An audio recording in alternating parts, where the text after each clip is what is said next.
हाँ बेटा चलो आओ शुरू करते हैं।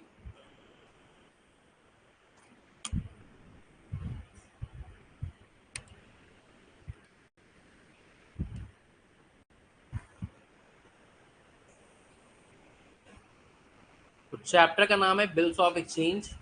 लॉ में आपने एक चैप्टर पढ़ा होगा negotiable instrument act, NI act. उसके अंदर बताया गया होगा कि 3 इंस्ट्रूमेंट होते हैं निगोशिएबल इंस्ट्रूमेंट। एक होते हैं प्रोमिसरी नोट, एक होते हैं क्या बिल्स ऑफ एक्सचेंज, और एक क्या होता है चेक, जो बियरर चेक होती है। बाकी अकाउंट पे चेक वगैरह प्रोमिसरी नोट नहीं होते, मतलब बिल्स ऑफ एक्सचेंज नहीं होते। तो निगोशिएबल इंस्ट्रूमेंट की परिभाषा क्या है पहले वो समझो। एक ऐसा इंस्ट्रूमेंट जिसको आप ट्रांसफरेबल कर सकते हो, ट्रांसफर कर सकते हो फ्रीली। ठीक है, तो देखो क्या है निगोशिएबल का मतलब क्या है।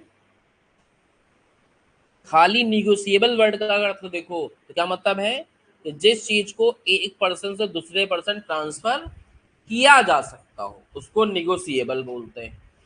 और इंस्ट्रूमेंट का क्या अर्थ है कि कोई डॉक्यूमेंट जो रिटर्न में हो जिससे एक राइट किया जा सके किसी पर्सन के फेवर में। अब इन दोनों को अगर मिला दें तो निगोशिएबल इंस्ट्रूमेंट का मतलब एक रिटन डॉक्यूमेंट जिससे उस रिटन डॉक्यूमेंट में किसी को क्या दिया जाए, अधिकार दिया जाए, यानी राइट दिया जाए किसी के फेवर में, और इस अधिकार को हम फ्रीली ट्रांसफर भी कर सकते हैं। ठीक है, जैसे एग्जांपल समझना। मान लीजिए हमने आपको एक पेपर, एक डॉक्यूमेंट दे दिया। हमने कहा कि भैया इसमें क्या है कि तो मेरे वाली क्लासरूम खाली रहती है, तो इसमें कभी भी आप आके एक सीट पे बैठ के पढ़ सकते हो। किसी को कार्ड बना के दे दिया, जैसे लाइब्रेरी वाला कार्ड बना के तुमको देता है। तो लाइब्रेरी में क्या होता है, एक सीट फिक्स हो जाती ना, एक आपको आईडी कार्ड बना के दे देता है। तो उसमें क्या मिला है आपको कि सीट नंबर, मान लो आपको मिला सीट नंबर 22, तो आपको सीट नंबर 22 में बैठने का अधिकार मिला है।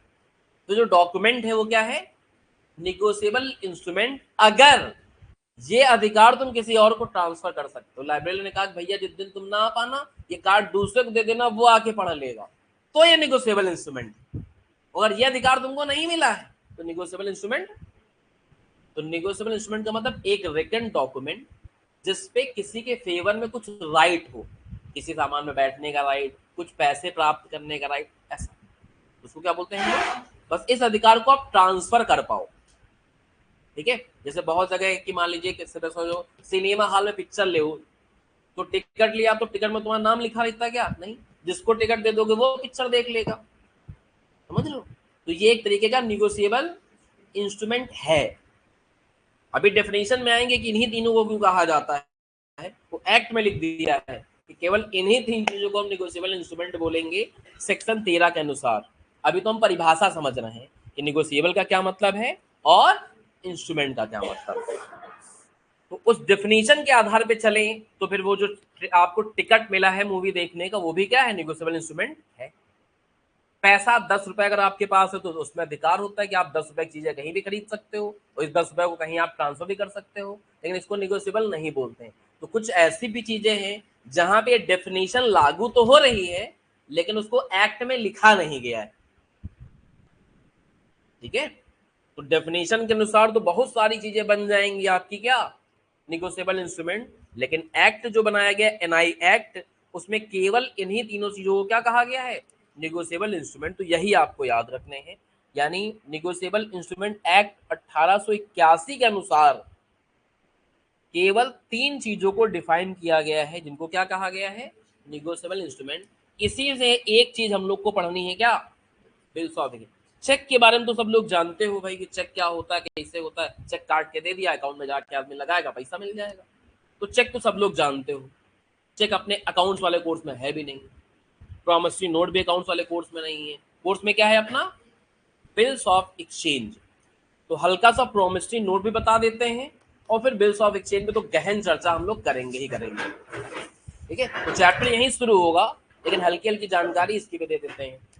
तो देखो प्रॉमिसरी नोट क्या होता है, जहां पे आप प्रॉमिस करते हो किसी चीज का। ठीक है, जैसे आपने प्रॉमिस किया कि हम डेली 8-10 घंटे पढ़ेंगे, तो हमने तुमसे लिखवा लिया 10 रुपए के स्टैम्प पेपर में कि लिखो इसमें कि डेली 10 घंटा पढ़ोगे तुम। तो आपने क्या किया है, हमसे प्रॉमिस किया है कि हम 10 घंटा डेली, ये प्रॉमिसरी नोट। ठीक है, आपने कहा कि सर पास हो जाएंगे तो आपको हम 1100 रुपए देंगे भाई, ऐसा समझ लो, ऑनर समझ लो। तो आपने कहा कि 1100 रुपए की टिप देंगे या 1100 रुपए ही आप ले लीजिएगा। तो मैंने कहा लिख के दो। तो आपने एक पेपर में लिख के हमको दे दिया कि पास होने पे अपनी खुशी से हम सर को 1100 रुपए देने का वचन देते हैं। तो फिर हमने तुमसे साइन करा लिया, अपने पास रख लिया। ये है आपका प्रॉमिसरी नोट। यहाँ पे आपने किसी चीज को लेके क्या किया है, प्रॉमिस किया है। घर में छोटे बच्चे होते हैं, आप लोग भी छोटे ही हो, अभी इतने बड़े नहीं हो गए हो, तो मम्मी पापा कभी कभी उनसे कुछ प्रॉमिस कराते हैं कि प्रॉमिस करो ज्यादा मोबाइल नहीं चलाओगे, प्रॉमिस करो ज्यादा टीवी नहीं। छोटे बच्चों में ज्यादा होता है, अब तो थोड़े बड़े हो गए हो आप, तो माँ बाप क्या करते हैं, प्रॉमिस कराते हैं। हमारा बच्चा छोटा है तो कभी कुछ मांगता है तो मैं प्रॉमिस करो कि सब शरारत नहीं करोगे, है ना, कुछ सामान नहीं। अभी उसने क्या किया, एक दिन मतलब पता नहीं क्या मूड में आया, टीवी फोड़ दी उसने, समझ लो। 50,000 की टीवी भी थोड़ी लगवाई थी, मतलब 2 साल हुए, उसने पता नहीं क्या किया, रिमोट मार दिया उसने, पता नहीं किस गुस्से में था। स्कूल से आया, अब स्कूल स्कूल में हो गया होगा लड़ाई झगड़ा कुछ भी, टीवी फोड़ दी। अब बड़ा बच्चा हो तो कुछ कहा भी जाए, उसको छोटा है क्या कहोगे उसको। तो यही समझाया गया, बेटा इसे थोड़ा फाड़ा नहीं जाता है, समझ लो, समझा बुझा के अपना।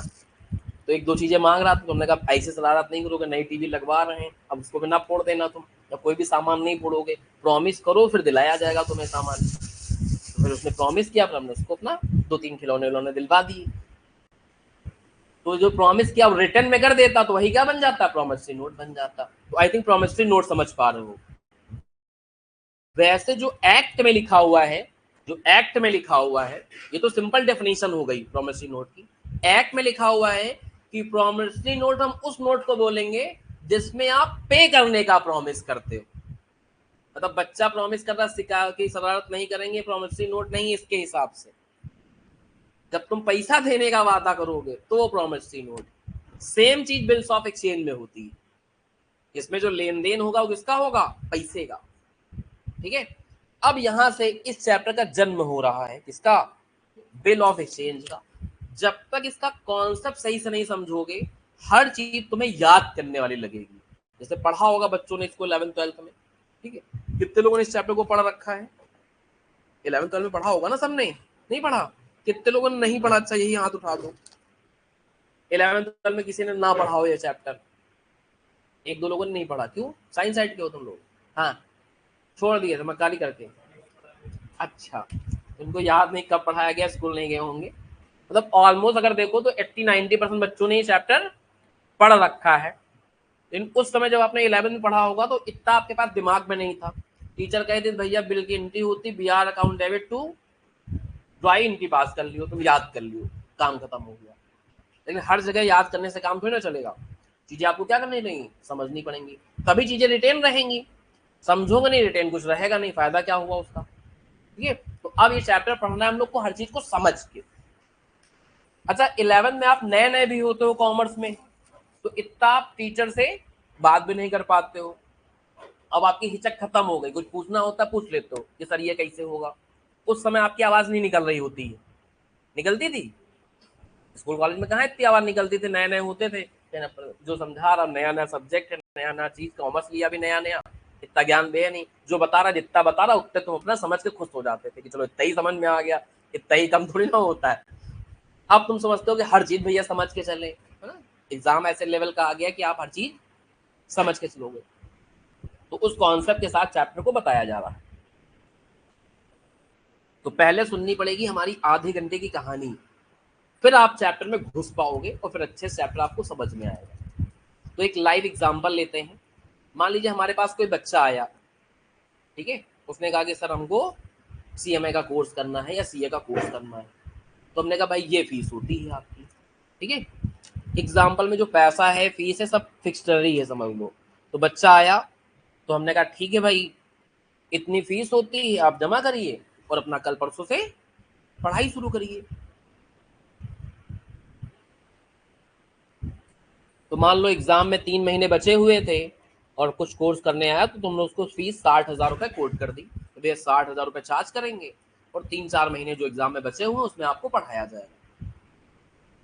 तो कैसे सर फीस तो ठीक है, ठीक है 60,000 रुपये, उसमें कोई दिक्कत नहीं है। दिक्कत ये है हमारे पास कि हमको पढ़ना कल से है। कब से पढ़ना है, कल से। या फिर लेट से 1-2 दिन बाद का पकड़ लेते हैं, 1 नवंबर से पढ़ना चाह रहा है वो, तो हमने कहा भैया 1 नवंबर से पहले पहले क्या करो, अपनी फीस जमा करो, फिर 1 नवंबर से हम पढ़ा पाएंगे तुम्हें, एडवांस में हिसाब किताब चलता है अपना, तुमने पैसा जमा करो अपना, 1 नवंबर से पढ़ो, क्या दिक्कत है। तो कहीं सर दिक्कत ये है कि पैसा हमारे पास आएगा, लेकिन प्रॉब्लम ये है कि 1 नवंबर को नहीं आने वाला है। हमारे पास पैसा कब आएगा, 1 जनवरी, और इनका कोर्स 4 महीने का है, यानी नवंबर, दिसंबर, जनवरी और फरवरी, तो यहां तक तो इनका 50% कोर्स फिनिश हो जाएगा, अगर देखो तुम समझो तो। नहीं, तो तब कहने कि तब पैसा दे पाएंगे हम, तो हमने कहा बड़ा चंभे में डाल दियो तुम तो साला, समझ लो। तो हमने कहा ऐसा करो 2 महीने बाद की चेक बना के दे दो हमको, 1 जनवरी की डेट डाल के, तार जाके चेक लिखो, उसमें डेट क्या डालो, 1 जनवरी 2000, तो पढ़ना स्टार्ट कर दो, 1 जनवरी को हम खाते में लगा के पैसा निकालें, क्योंकि जब कोई चेक दे देता है तो अगर वो पैसा देने में डिफॉल्ट कर जाए तो आप एनआई एक्ट 1981 के अंतर्गत उसके अंदर मुकदमा दाखिल करा सकते हो। मतलब आपको चेक दिए तो इसका मतलब आपको ये पैसे लेने हैं, वो दे नहीं रहा तो गद्दारी कर रहा, गद्दारी कर रहा तो कोर्ट कचहरी कर सकते हो, और ऐसे ही ओरली कह दी कि हाँ भैया दे देगा, वो भाग गवा, तो हम कुछ नहीं कर सकते, कहाँ ढूंढो जाके उसको, और फिर ये प्रूफ करें कि हमसे 2 महीना पढ़ी है, एक दिन के सीसीटीवी उसको दिखाते फिरें कोर्ट कचहरी में, तो तब प्रैक्टिकली पॉसिबल नहीं है। यानी आ जाओ बेटा आ जाओ,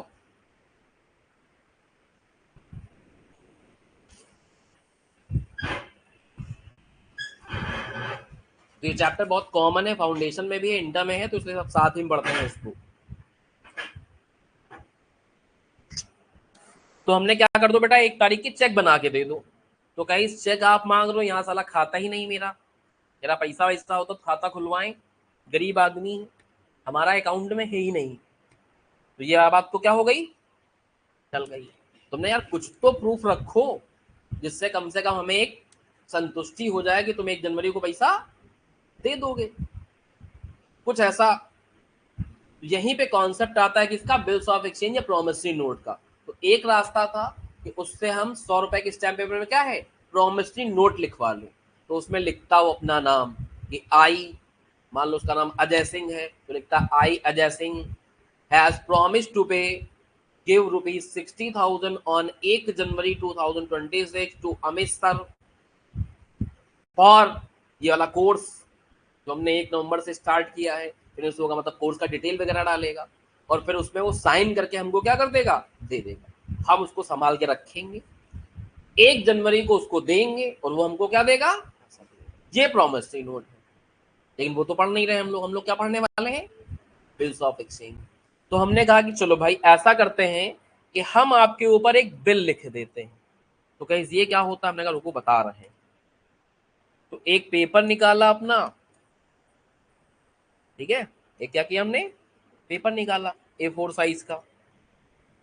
अब ये बिल तुम स्टैम्प पेपर पे लिख सकते हो, स्टैम्प पेपर कोर्ट से लाके उसमें लिख सकते हैं, या किसी भी सादे पेपर में लिख के स्टैम्प टिकट लगा सकते हैं, स्टैंपिंग कराना, जैसे अगर चिट्ठी चिट्ठी आती होगी तो छोटा सा रेवेन्यू टिकट लगा रहता है उसमें, ठीक है ना, 1 रुपए 2 रुपए 5 रुपए का टिकट छोटा सिक्का होता है, नहीं देखा कभी, नहीं याद आ रहा है,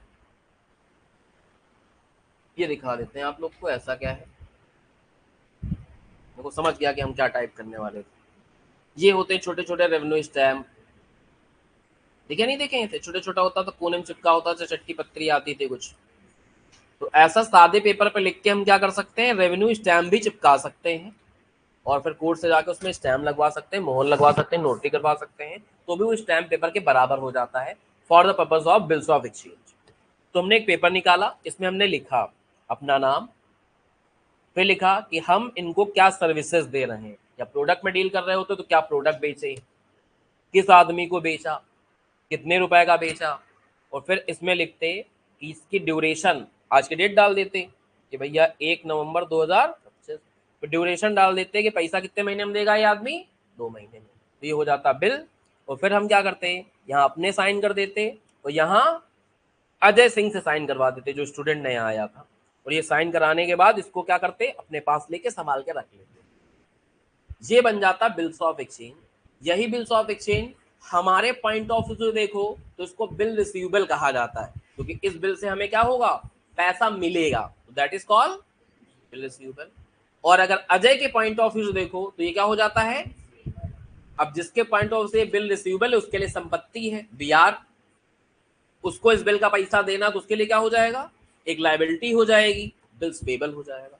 तो बिल हो गया दो टाइप के, हो गया बिल रिसीवेबल और एक हो गया बिल, तो जिसको पैसा मिलना होगा उसके पॉइंट ऑफ से बात करेंगे तो बिल रिसीवेबल हो जाएगा, दूसरी पार्टी जिसको पैसा देना है उसके पॉइंट ऑफ से बात करोगे तो क्या हो जाएगा, बिल। दो पार्टी इसमें सामने आई हैं।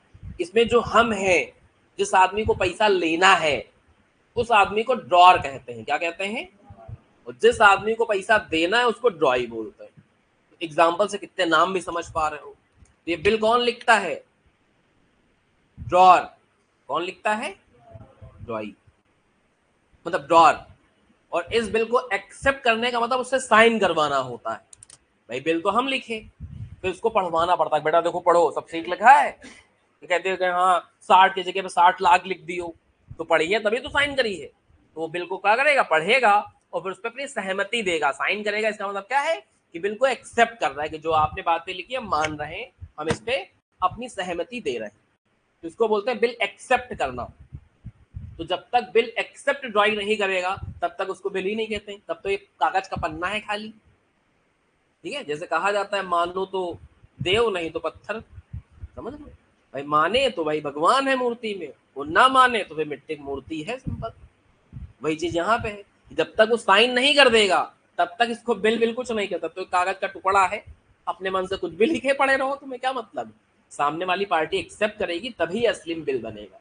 तो पहले क्या होता है, ड्रॉर इस बिल को लिखता है, तो एमसीक्यू में आ जाता है कि बिल्स ऑफ एक्सचेंज कौन मेक करता है, कौन बनाता है, तो कौन बनाता है, ड्रॉर। कौन एक्सेप्ट करता है, साइन कौन करता है, ड्रॉर। साइन दोनों ही करते हैं, बस ड्रॉर के साइन को साइन कहते हैं और ड्रॉई के साइन को बिल एक्सेप्ट करना बोलते हैं। सिग्नेचर तो दोनों ही मारेंगे, लेकिन जब ड्रॉई सिग्नेचर कहता है तो उसको क्या बोलते हैं हम लोग, कि बिल एक्सेप्ट कर रहा है। तो एक्सेप्ट कौन करता है, ड्रॉई। इस बिल में हमेशा पैसे का लेन देन होगा। ये नहीं लिख सकते हैं कि हम तुमको एक आईफोन देंगे, ये बिल नहीं हुआ। बिल में हमेशा क्या रहेगा, जो कंसिडरेशन होना चाहिए वो क्या होना चाहिए, अमाउंट, मनी। तो बिल हमेशा मनी के टर्म्स में लिखा जाता है, किसी और चीज के संदर्भ में बिल नहीं लिखा जाता। यहां तक की बातें समझ में आ गई होंगी, आगे बताएं। तो ये बिल कब लिखा गया है, 1 नवंबर 25 को। अब बिल लिख दिया और अजय बाबू ने क्या कर दिया, इसको साइन कर लिया। इस बिल को हम लेके चले आए और मान लो ये है भैया बिल, ये जो बिल लिखा था वो ये। अब इस बिल के साथ हम क्या कर सकते हैं, क्या क्या कांड कर सकते हैं इस बिल के साथ। अब इसमें जिस तारीख को बिल लिखा गया था इसको बोलते हैं बिल डेट, किस दिन बिल लिखा गया, कितने महीने का बिल लिखा गया। एग्जाम्पल में कितना महीना बोला, 2 महीने, is called duration of bill. Example बनाया जिससे आप टर्मोलॉजी को समझ पाओ। तो ये बिल डेट है, ड्यूरेशन कितनी है, 2 महीना। तो इसकी ड्यू डेट क्या निकल के आएगी, 1 जनवरी 25 को बिल लिखा गया है 2 महीने के लिए, तो वैसे नॉर्मली तो 1 जनवरी निकल रही है, लेकिन बिल में मिलता है 3 दिन का ग्रेस, मतलब 3 दिन एक्स्ट्रा मिलते हैं। तो वैसे 1 जनवरी कुछ नहीं कहा जाएगा, उसका कोई नाम नहीं होता है। 3 दिन जोड़ोगे तो जोड़ने के बाद जो डेट आएगी दैट इज 4 जनवरी 2026, इसको ड्यू डेट कहेंगे। ठीक है, तो हर बिल में क्या होता है, 3 दिन का ग्रेस मिलता है। ये बात भी समझ में आ गई आपको छोटे में, आगे बात समझेंगे। इस बिल के साथ हम कर क्या सकते हैं, इसको बोलते हैं बिल की ड्यू डेट या मेच्योरिटी डेट कह लो, या मेच्योरिटी डेट बोलें चाहे क्या बोलें, ड्यू डेट ऑफ बिल। तो ड्यू डेट से पहले इस बिल के साथ हम क्या कांड कर सकते हैं। तो एक तरीका होता है कि बिल को अपने पास संभाल के रखो, और जब इसकी क्या है तो दो ड्रॉई को और ड्रॉई को दे के पैसा ले लो, एक ये तरीका होता है। तो अगर पैसे की हमको ज्यादा जरूरत नहीं है तो हम क्या करेंगे, इस बिल को संभाल के रखेंगे, और जब आएगी इसकी ड्यू डेट तो अजय बाबू को पढ़ने तो डेली आ ही रहे, 4 जनवरी को दे देंगे, और अजय बाबू हमको पैसा दे देंगे। हिसाब किताब ओके हो गया, डन। समझ गए? एक ये होता है कि बिल के साथ हम क्या ट्रीटमेंट कर सकते हैं। दूसरा रास्ता हो सकता है, अगर उससे पहले पैसे की नीड है तो हम इस बिल को बैंक से डिस्काउंट करा सकते हैं। इसका मतलब क्या होता है, ये बिल ले जाके हम अपने बैंक को देंगे, बैंक से कहेंगे देखो देखो देखो हमें अजय से 60,000 लेने। बैंक वाला पढ़ेगा अच्छा हाँ ठीक, तो बात तो सही है, अजय ने एक्सेप्ट भी कर लिया है 60,000 जैसे लेने। तो हमने क्या किया कि भैया इस बिल को तुम रख लो और हमें थोड़े पैसे आप दे दो। तो बैंक ने कहा कि देखो भाई अब इस बिल को ट्रांसफर कर सकते हो, तो मतलब जिसके पास ये बिल रहेगा उसको अजय को पैसा देना पड़ेगा। अजय को पैसा जैसे इस बिल पे उन्होंने साइन कर दिया, अजय अपने यहां पुस्तकों में ये नहीं लिखते हैं कि अमित सर को पैसा देना है। उनकी लायबिलिटी साइड में अमित सर नहीं लिखे होते क्रेडिटर के फॉर्म में, क्या लिखा होता है, बिल्स पेबल। तो अपने बिल को पहचानते जिसपे उन्होंने साइन किया है। तो जो भी इस बिल को लेके आएगा उसको पैसा देना पड़ेगा। अगर मेरे पास भी बिल रखा है और चार्ज उन्होंने को हम नहीं गए, यस सर को भेज दिया, तो उनको पैसा देना पड़ेगा। ये नहीं कह सकते नहीं नहीं भैया हमने बिल अमित सर को दिया था, उन्हीं को पैसा देंगे, उन्हीं को लेके आओ, ऐसा नहीं चलेगा। जो बिल लेके जाएगा उसको पेमेंट करनी पड़ेगी अजय बाबू को, ये तरीका होता है। तो बैंक से हमने कहा कि भाई ऐसा रख लो इसको और तुम अजय से पैसा ले लेना और हमको आज दे दो। तो बैंक कैसे, अच्छा हम बेवकूफ है क्या कि तुमको पैसा आज दे दें और अजय हमको देंगे 2 महीना बाद पैसा। कोई भी होता तो ना करता। ये तुम्हें से कहें कि बेटा 1,000 रुपए दे दो और ये तुमको 3 दिन बाद 1,000 दे देंगी, तो तुम कहोगे हमारा क्या फायदा हुआ इसमें। कुछ फायदा हो तो हम काम भी करें ऐसा, एक तो 1,000 रुपए फंसा दें, तो यहाँ तो 60,000 की बात है, वो भी 2 महीने की बात है, तो बैंक तो फंसाएगा नहीं। तो बैंक क्या करता है, जितने दिन पहले, जितने पीरियड पहले आप बैंक के पास जाते हो डिस्काउंट कराने, उतने पीरियड का इंटरेस्ट काट लेता है पहले से। हो सकता है हम बैंक के पास 1 नवंबर को गए हों और हो सकता है 1 दिसंबर को गए हों, ऐसा भी तो हो सकता है कि 1 नवंबर को पैसे की जरूरत नहीं थी हमको, 1 दिसंबर को एकदम आफत आ गई, पैसा चाहिए, तो हम बैंक के पास कितने गए हैं, 1 दिसंबर को। तो बैंक 2 महीने का इंटरेस्ट नहीं काटेगा, 1 महीने का जो बचा हुआ पीरियड होगा, क्योंकि बैंक हमको पैसा देगा 1 दिसंबर को और बैंक को पैसा कब मिलेगा, 4 जनवरी को। तो जो 33, 34, 35 दिन हो रहे होंगे, एक एक दिन का बैंक हिसाब किताब लेता है ना, तो उतने दिन का ब्याज निकाल के काट लेगा, मांगेगा नहीं, काट लेगा। तो मान लो इतने दिन का ब्याज सपोज कर लो 1,000 रुपया हुआ, तो बैंक को ये बिल देंगे और बैंक हमको क्या देगा, कितने पैसे देगा, 59,000 रुपए हमको दे देगा। इसमें हमें 1,000 रुपए का घाटा हो गया, वो हमें सहन करना पड़ेगा, क्योंकि हमें पैसे जल्दी प्राप्त करने की चुल थी या पैसे का काम आ गया था। तो ये 1,000 रुपए किसी से वसूल नहीं सकते, ये तो हमारा क्या हो गया, टेक्निकली 1,000 रुपए का, हाँ कोई बात नहीं, लेकिन पैसे तो जल्दी मिल गए, तो पैसे की आवश्यकता होगी इसलिए ऐसा लिया, वरना हम कहीं से दूसरी जगह से लोन लेके आते तो उसको ब्याज ना देते, वही समझ लो आदमी। तो व्यापारी आदमी समौरी कर लेता है, चलो भैया ठीक है 1,500 कम मिले लेकिन मिल गया पैसा जल्दी, उसको व्यापार में लगाएगा, वो पैसा कमाएगा। तो दूसरा तरीका क्या हो गया, एक तरीका हो गया कि बिल को रिटेन करके रखें, कहां तक, ड्यू डेट तक। दूसरा तरीका क्या हो गया कि बिल को डिस्काउंट करा लाएं, कहां से, बैंक से। ऐसे केस में जिस दिन डिस्काउंट कराते हो बैंक इंटरेस्ट, उसी को टेक्निकल लैंग्वेज में डिस्काउंटिंग चार्जेस कहते हैं, तो बैंक डिस्काउंटिंग चार्ज का पैसा काट लेगा, रिमेनिंग पैसा आपको अकाउंट में दे देगा, वहां से अपना विथड्रॉ कर लो, जो करना करो। ये दूसरा तरीका हो गया। तीसरा तरीका हो गया कि भाई हमको पैसे की नीड आई, किसी को हमें पेमेंट करना है, मान लो भाई लैंडलॉर्ड को हमें किराया देना है, ठीक है, 2 महीने किराया देना 80,000 रुपया और जेब में 20,000 पड़े। तुमने लैंडलॉर्ड से कहा कि भाई ऐसा है कि थोड़ा रुक जाओ जनवरी तक, 20,000 पड़े हुए हैं और 60 का देखो मेरे पास बिल है, मतलब भाई झूठ नहीं बोलना, देख लो तुम लिखा हुआ है इसमें, या जैसे 60,000 लेने, तो कहते अच्छा लेने, तो कैसे ऐसा करो ये बिल है हमको दे दो, हम ही ले लेंगे सीधा। तो इसको बोलते हैं बिल इंडोर्स करना। तो जहां पे आपको किसी को पैसे देने हो या हमें कोई 60,000 का सामान खरीदना था, तो हम दुकानदार के पास गए, हमने कहा भैया बिल ले लो, ये ला पकड़ लो और सामान हमको दे दो। तो किसी को भी हम क्या कर सकते हैं, इसको ट्रांसफर कर सकते हैं, उसी को इंडोर्स करना बोलते हैं इसको। तो इस बिल को क्या कर दिया हमने, इंडोर्स कर दिया, तो बिल उसको दे देंगे और अपना जो उसे सामान लेना था या पहले बकाया था वो अपना कटपुट के बराबर हो जाएगा, और ऐसे में हमें कहा जाएगा इंडोर्सर क्योंकि हम बिल को क्या कर रहे हैं, इंडोर्स कर रहे हैं। और मान लो जिस आदमी को बिल दे रहे थे उसका नाम विजय है, तो अजय थे ड्रॉई और अमित सर क्या थे, ड्रॉर, और विजय क्या हो गए, इंडोर्सी। तो जब बिल इंडोर्स किया जाता है तो हम ही इंडोर्सर भी हैं, हम ही ड्रॉर भी हैं। तो जिसको इंडोर्स किया गया उसको क्या बोलते हैं, इंडोर्सी बोलते हैं। तो ये तीसरा ट्रीटमेंट हो गया, ठीक है, ये तीसरा ट्रीटमेंट हो गया कि बिल को क्या कर सकते हैं हम, इंडोर्स कर सकते हैं। चौथा और लास्ट ट्रीटमेंट समझना है, जहां पे बिल को हम बैंक भेज सकते हैं कलेक्शन के लिए। बिल कहां भेज सकते हैं, बैंक फॉर कलेक्शन। अब इसका क्या मतलब है कि हमने 1 नवंबर को बिल लिखा, बिल मेरे पास है, लेकिन पैसा मुझे अभी नहीं चाहिए, लेकिन हमें ये डर है कहीं बिल खो ना जाए, या कौन याद रखे कि 4 जनवरी को उनसे पैसा लेना, कहीं भुला ना जाए, इससे बिल आते रहते हैं बार बार, है ना। तो हमने क्या किया, ये जिम्मेदारी बैंक को दे दिया कि बेटा बैंक ऐसा करो, ये बिल रख लो, अभी पैसा नहीं चाहिए, बस आपका काम है कि 4 जनवरी को अजय के पास जाना, पैसा लेना और मेरे खाते में जमा करवा देना।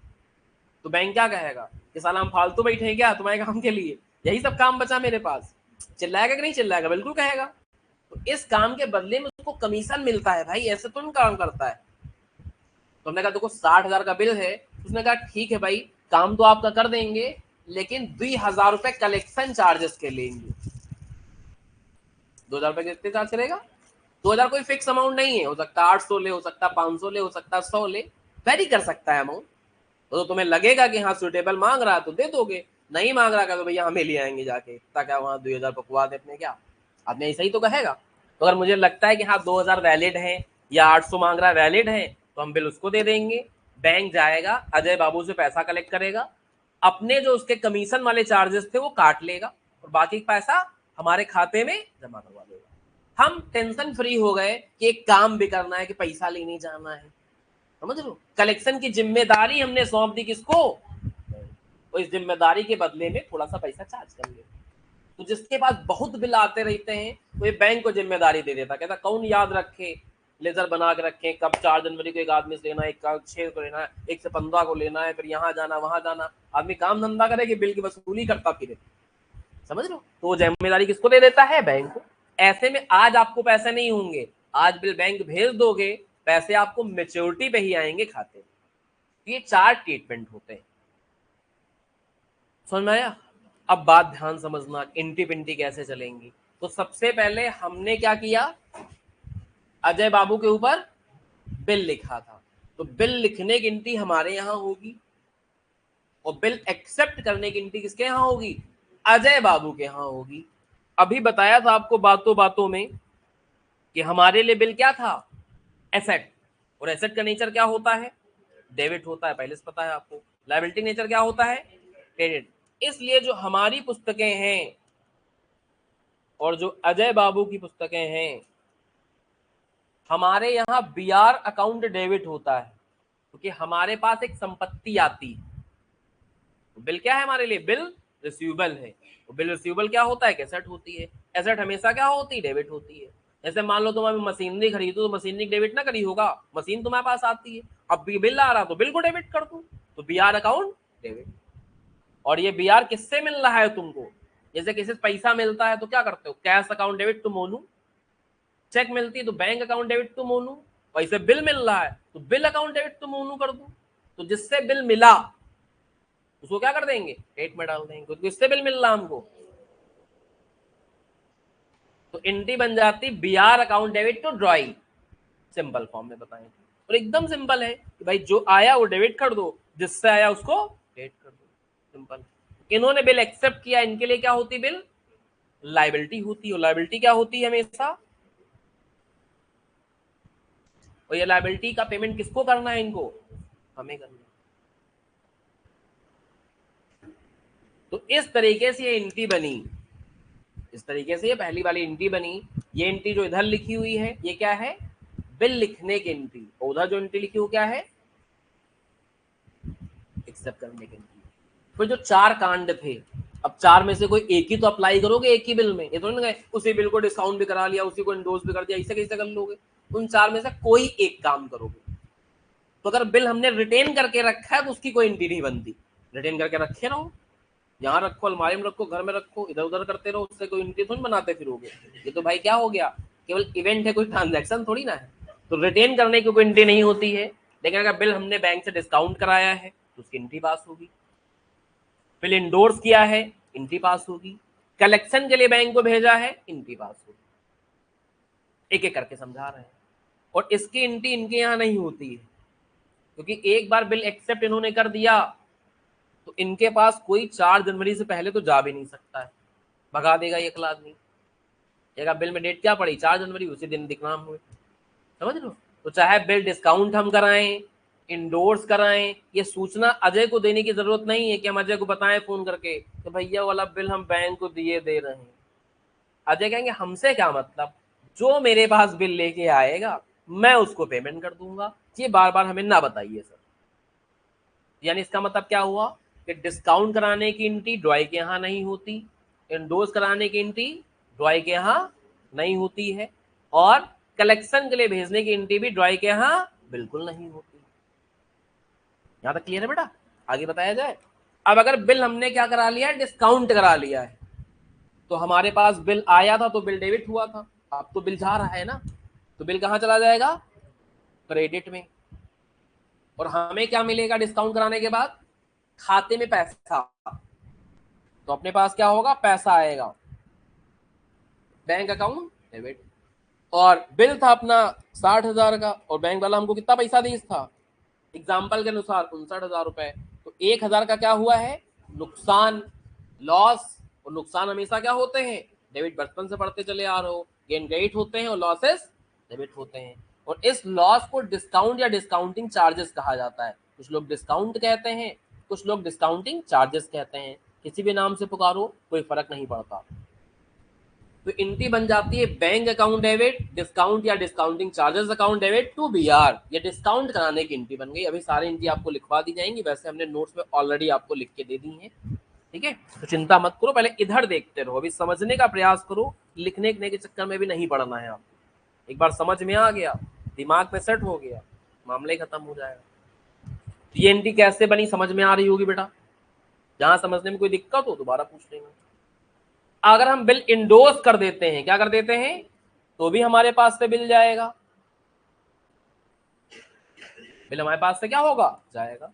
और जिसको इंडोर्स किया है उसको क्या कर देंगे, डेबिट कर देंगे, क्योंकि जिसको पैसे देने थे वो मेरी लायबिलिटी थी। जैसे अपने एग्जांपल में विजय को पैसा देना था, जो हमारा लैंडलॉर्ड है, तो जो विजय को पैसा देना, तो अपने यहाँ लायबिलिटी साइड लिख रहे होंगे विजय बाबू, तो उस लायबिलिटी को कम किया जाता है। लायबिलिटी नेचर क्या होता है, क्रेडिट, उसको कम करोगे तो क्या हो जाएगा, डेबिट। तो यहाँ पे क्या आ जाएंगे, विजय। विजय क्या है यहाँ पे, इंडोर्सी। तो एंट्री किताब में पढ़ोगे तो ऐसा लिखा होगा, endorsee account debit to BR, endorser की बुक में। और इसकी एंट्री इनके यहाँ नहीं होगी, इसकी दूसरी एंट्री होगी विजय के यहाँ, इसकी अपोजिट, उसके पास बिल आएगा तो एंट्री पास करेगा बीआर अकाउंट डेबिट। किसके पास से आएगा बिल, टू एजे सर, ये एंट्री पास करेगा कौन, इंडोर्सी। वैसे जो सवाल एग्जाम में आते हैं वो इंडोर्सर मतलब डॉर के पॉइंट ऑफ से पूछता है, ड्रॉय के पॉइंट ऑफ से सवाल को पूछता है, इंडोर्सी के पॉइंट ऑफ से एंट्री आपसे नहीं करवाता। लेकिन समझ के तो हर चीज चलनी है अपने को। ऐसा ही तुमने एंट्री पास करी है और ऐसे ही एक एंट्री बैंक भी पास करी है, क्योंकि ये ट्रांजेक्शन किसके बीच में हो रहा है, तुम्हारे और बैंक के बीच में। तो बैंक एंट्री पास करता है इसकी उल्टी, BR account debit to client account.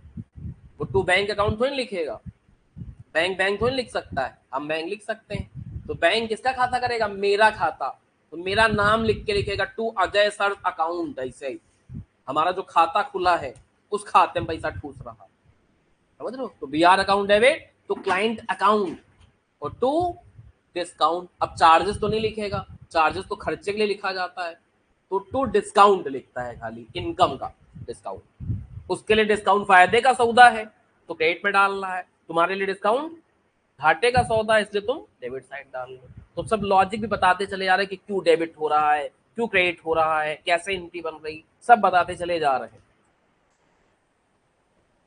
हाँ बेटा, इतने सर का काम, बेटा बातचीत नहीं करो, कौन सी बातें हो रही हैं? पंचायत तुम लोग की बहुत होती है एक तो, समझ रहे हो? तुम लोग से देखो सीनियर बच्चे बैठे इंटर वाले, कई बात कर रहे हैं, सुन रहे हैं, समझ रहे हैं। अगला देखो बेटा, नेक्स्ट, अगर बिल क्या किया गया है, बैंक भेजा गया, किस लिए? तो कलेक्शन आज थोड़ी ना होगा। फिर आपके पास बिल जा रहा है, इन तीनों ही केस में बिल जा रहा है, तो बिल तो क्रेडिट में रहेगा ही रहेगा तीनों ही केस में। और आपके पास कुछ आ नहीं रहा है, एक दूसरा खाता खुल जाता है जिसको बोलते हैं bill sent for collection account. तो इसमें लिख देंगे 60,000। जब कलेक्शन होगा तब कलेक्शन चार्जेस कटेंगे, अभी तुम काट लेगा। तो जब आपके पास खाली बिल था, कुछ कराए नहीं थे, तो बैलेंस शीट बनाते तो अपनी बैलेंस शीट में बीआर दिखता, एसेट साइड, समझ रहे हो? ये आपने कर लिया तो अपनी बैलेंस शीट में बीआर गायब हो जाएगा, बीआर तुम्हारे पास है ही कहाँ। इस केस में बीआर नहीं दिखेगा, इस केस में बीआर गायब हो जाएगा, उसकी जगह पे क्या आ जाएगा? Bill sent for collection account asset side. ये पता लगा कि ये बिल बैंक के पास रखा हुआ है कलेक्शन करने के लिए, अपने को नहीं लेना, बैंक वसूल के खाते में पैसा डालेगा, और जब खाते में पैसा आ जाएगा तो बैलेंस शीट से ये गायब हो जाएगा, और वही चीज पैसे में आ जाएगी, बैंक में चली जाएगी उछल के। एसेट लायबिलिटी मिसमैच नहीं होंगी, सपना चलता रहेगा। तो इसकी एंट्री भी समझ में आ रही हुई क्या? Bill sent for collection account debit to BR account. यहां तक की बातें सबको समझ में आ गई हैं? किसी का कोई डाउट हो पूछ सकते हो, अदरवाइज फिर आगे ग्रो करेंगे हम। हाँ बेटा, यहां तक सबको क्लियर है? आगे बताया जाए तो ये तो हो गई क्या, ड्यू डेट से पहले की बातें। ड्यू डेट से पहले ये सब जो करना होगा कर डालोगे। फिर एक दिन क्या आएगा, ड्यू डेट आ जाएगी। अब ड्यू डेट में ये किसको पैसा देंगे अजय बाबू? ये डिपेंड करेगा कि इन तीन में से कौन सा केस चल रहा है। तीन केस ये, और एक चौथा केस बिल रिटेन करने वाला, समझ लो, चार केस हो गए। रिटेन को एंट्री नहीं पास होती है, तो अगर बिल रिटेन मेरे पास होगा तो अजय किसको पैसा देंगे? मुझको पैसा देंगे। अगर ये वाला केस होगा कि हम बैंक से क्या करा चुके होंगे, तो अजय किसको पैसा देंगे? बैंक को पैसा देंगे। इस केस में अजय किसको पैसा देंगे? विजय को पैसा देंगे। इस केस में अजय किसको पैसा देंगे? बैंक को पैसा देंगे। तो जिस इंसान को पैसा मिलता है उसको कहते हैं पेई। क्या कहते हैं? तो जब रिटेन रहेगा तो पेई कौन रहेगा? ड्रॉर। बिल का पैसा किसको मिलता है? ड्रॉर को नहीं मिलता, पेई को मिलता है, ये कहो, समझ लो। एमसीक्यू आता है कि बिल का पेमेंट किसको रिसीव होगा, वो बच्चे ड्रॉर कर देते हैं, गलत है भाई। ड्रॉर को तो एक ही केस मिलेगा जब उसके पास रिटेन रहे। पेई होता है जिस इंसान को पैसा मिलता है, ठीक है? तो इस रिटेन वाले केस में पेई मैं बनूंगा, इस वाले केस में बैंक बनेगा, इस वाले केस में बैंक बनेगा, इस वाले केस में विजय बाबू बनेंगे। ये समझ में आता है? अच्छी बात यह है कि जो इनके यहाँ एंट्री होगी वो एक ही एंट्री होगी, चाहे वो अजय को पैसा दे, चाहे विजय को दे, चाहे हमको दे, चाहे जिसको दे। इनके यहाँ सिंपल, क्योंकि ये किस इंसान को पैसा दे रहे हो मायने रखता है, ये अपने बिल की पेमेंट कर रहे हैं। तो इनके यहाँ पेमेंट करने की एंट्री क्या होती है? PP account debit to cash. Case कोई भी हो, चाहे डिस्काउंट कराने के बाद ये पैसा दे रहे हो, और चाहे हमारे पास बिल रखा हो, चाहे एंडोस कर दी हो, इनसे कोनो मतलब नहीं। ये तो एंट्री क्या पास करी है, इसीलिए इसके यहाँ की एंट्री आसान होती है। केस कोई भी हो, एक ही एंट्री पास करनी, इसके यहाँ की एंट्री अलग अलग होती। और एक बात और समझो, 4 जनवरी को या तो अजय पैसा देंगे, ठीक है, और या फिर अजय धोखा देंगे, समझ लो। या तो पैसा देंगे और या तो नहीं दे पाएंगे। अगर अजय ने पैसा दे दिया तो बोलते हैं बिल ऑनर हो गया है। क्या हो गया है? कि बिल का पेमेंट। और अजय ने कहीं पेमेंट नहीं किया, ताला बंद करके कहीं भाग गए, आज कोई पैसा लेने आएगा, आज मिल नहीं रहे, फोन स्विच ऑफ करके बैठे हैं, या घर में गए तो अपना भाई को आगे कर देंगे कि नहीं अजय नहीं घर में। तो इसका मतलब क्या है कि पैसा देने में गद्दारी कर रहा आदमी। तो इसको बोलते हैं बिल डिसऑनर हो जाना, ठीक, इसको क्या बोलते हैं? बिल डिसऑनर हो जाना। तो अभी समझ रहे हैं कि ये बिल ऑनर हो गया है, मतलब अजय बाबू ने कोई गद्दारी, अजय बाबू गद्दारी नहीं करेंगे, तो अजय बाबू की एंट्री क्या पास होगी? BP account debit to cash. और जिसको पैसा मिलेगा उसके यहाँ एंट्री पास होगी cash account debit to BR. हमने नहीं कहा कि मेरे यहाँ पास होगी, बिल अगर रिटेन होगा तो मेरे यहाँ एंट्री पास होगी। और बिल अगर हम बैंक को कर चुके होंगे तो पैसा तो विजय बैंक को दे रहे हैं ना, एंट्री बैंक पास करेगा, विजय पास करेंगे, हम नहीं पास करेंगे। तो बिल ऑनर होने की एंट्री ये आदमी मतलब ड्रॉर या तो रिटेन के केस में उसको पैसा मिलेगा तब पैसा प्राप्ति की एंट्री बनाएगा, और या फिर इस केस में भी उसको ही पैसे मिलेंगे बैंक के थ्रू। इस केस में पैसा विजय को मिलेगा, इस केस में पैसा किसको मिलेगा, बैंक को, जो हमें पास घूम के नहीं आएगा, बैंक अपने पास रख लेगा।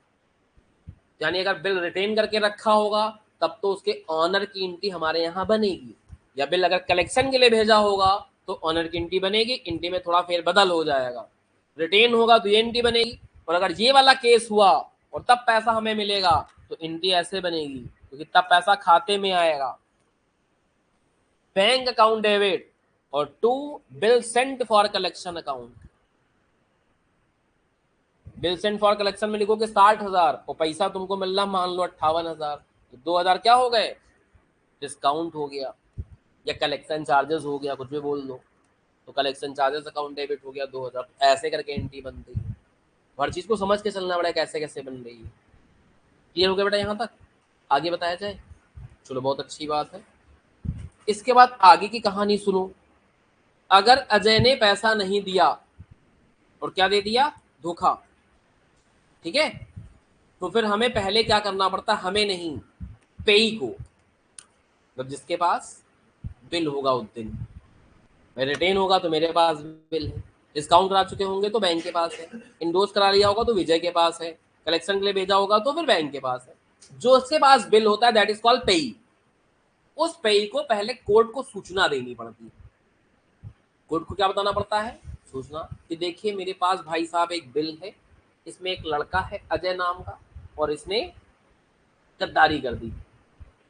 आज है 2 जनवरी मतलब 5 जनवरी और ये बिल देखो इसमें 4 जनवरी लिखी हुई है, और ये बिल मेरे पास होने का मतलब क्या है कि अजय ने पैसा, अजय इतने शरीफ थोड़ी ना कि पैसा भी देते हो बिल अपना वापस ना ले, मतलब तो ये बिल अगर किसी और के पास है तो इस बात का पूरा प्रूफ है कि अजय ने पैसा, तो जब 1/4 मतलब ड्यू डेट निकल जाती है, क्योंकि अगर 4 जनवरी को कोर्ट पहुंच गए तो आदमी क्या कहेगा, कोर्ट क्या कहेगा, अबे 4 जनवरी भी खत्म है नहीं हुई, हो सकता है अभी पैसा देने आ रहा हो तुमको, तो तुम अभी 6 बजे चले आए हो तो 8 बजे यहाँ से पैसा दिए। तो इसलिए ड्यू डेट निकलने के अगले दिन आदमी क्या करता है, जो भी पेई होता है कोर्ट जाता है, कोर्ट में बैठे होते हैं वकील, उन्हीं वकीलों में 2-4 वकील होते हैं नोटरी वाले, ठीक है, 2-4 वकील क्या होते हैं, हर वकील नोटरी वाला काम नहीं कर सकता, तो नोटरी का मतलब होता है कि कुछ बात वो कोर्ट को सूचना बताता है, कि तुम आए जानकारी दे दिया कि भैया ये सूचना कोर्ट को दे देना, तो उसके पास एक खाता होता है, उसमें नोट कर लेता है कि एक बिल, इसमें अजय के ऊपर एक बिल लिखा गया था 60,000 रुपए का, अजय ने धोखा दे दिया। कानून की नजरों में वो बात तुमने सूचना दे दी कानून को, वो इस बात को ऐसे नोट पोट करने के लिए 10-20-50 रुपए चार्ज करेगा, ठीक है, वो तुम्हारे बिल के पीछे जो बिल लेके जाओगे उसके पीछे लिख देगा कि नोटरी डन, कि मतलब इसकी सूचना कानून को मिल गई, तो हो जाता है कि हाँ भाई बिल डिसऑनर हो गया है। जब तक ये सूचना नहीं दिया तब तक आप इस बिल के अगेंस्ट में कुछ कोर्ट कचहरी नहीं कर सकते, फिर जाके FIR होती, समझ लो। तो इसका मतलब बिल डिसऑनर होगा तो फिर नोटरी कराना आवश्यक हो जाता है।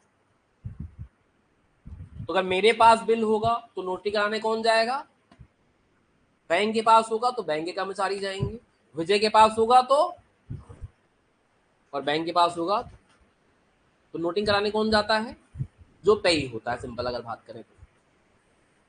और नोटिंग के चार्जेस भी उस समय तो वही पे करके आएगा। मेरे पास बिल होगा तो मान लो नोटरी ने 100 रुपए लिए, तो 100 रुपए कौन दे के आया होगा, हम। बैंक के पास होगा तो कौन दे के आएगा, बैंक।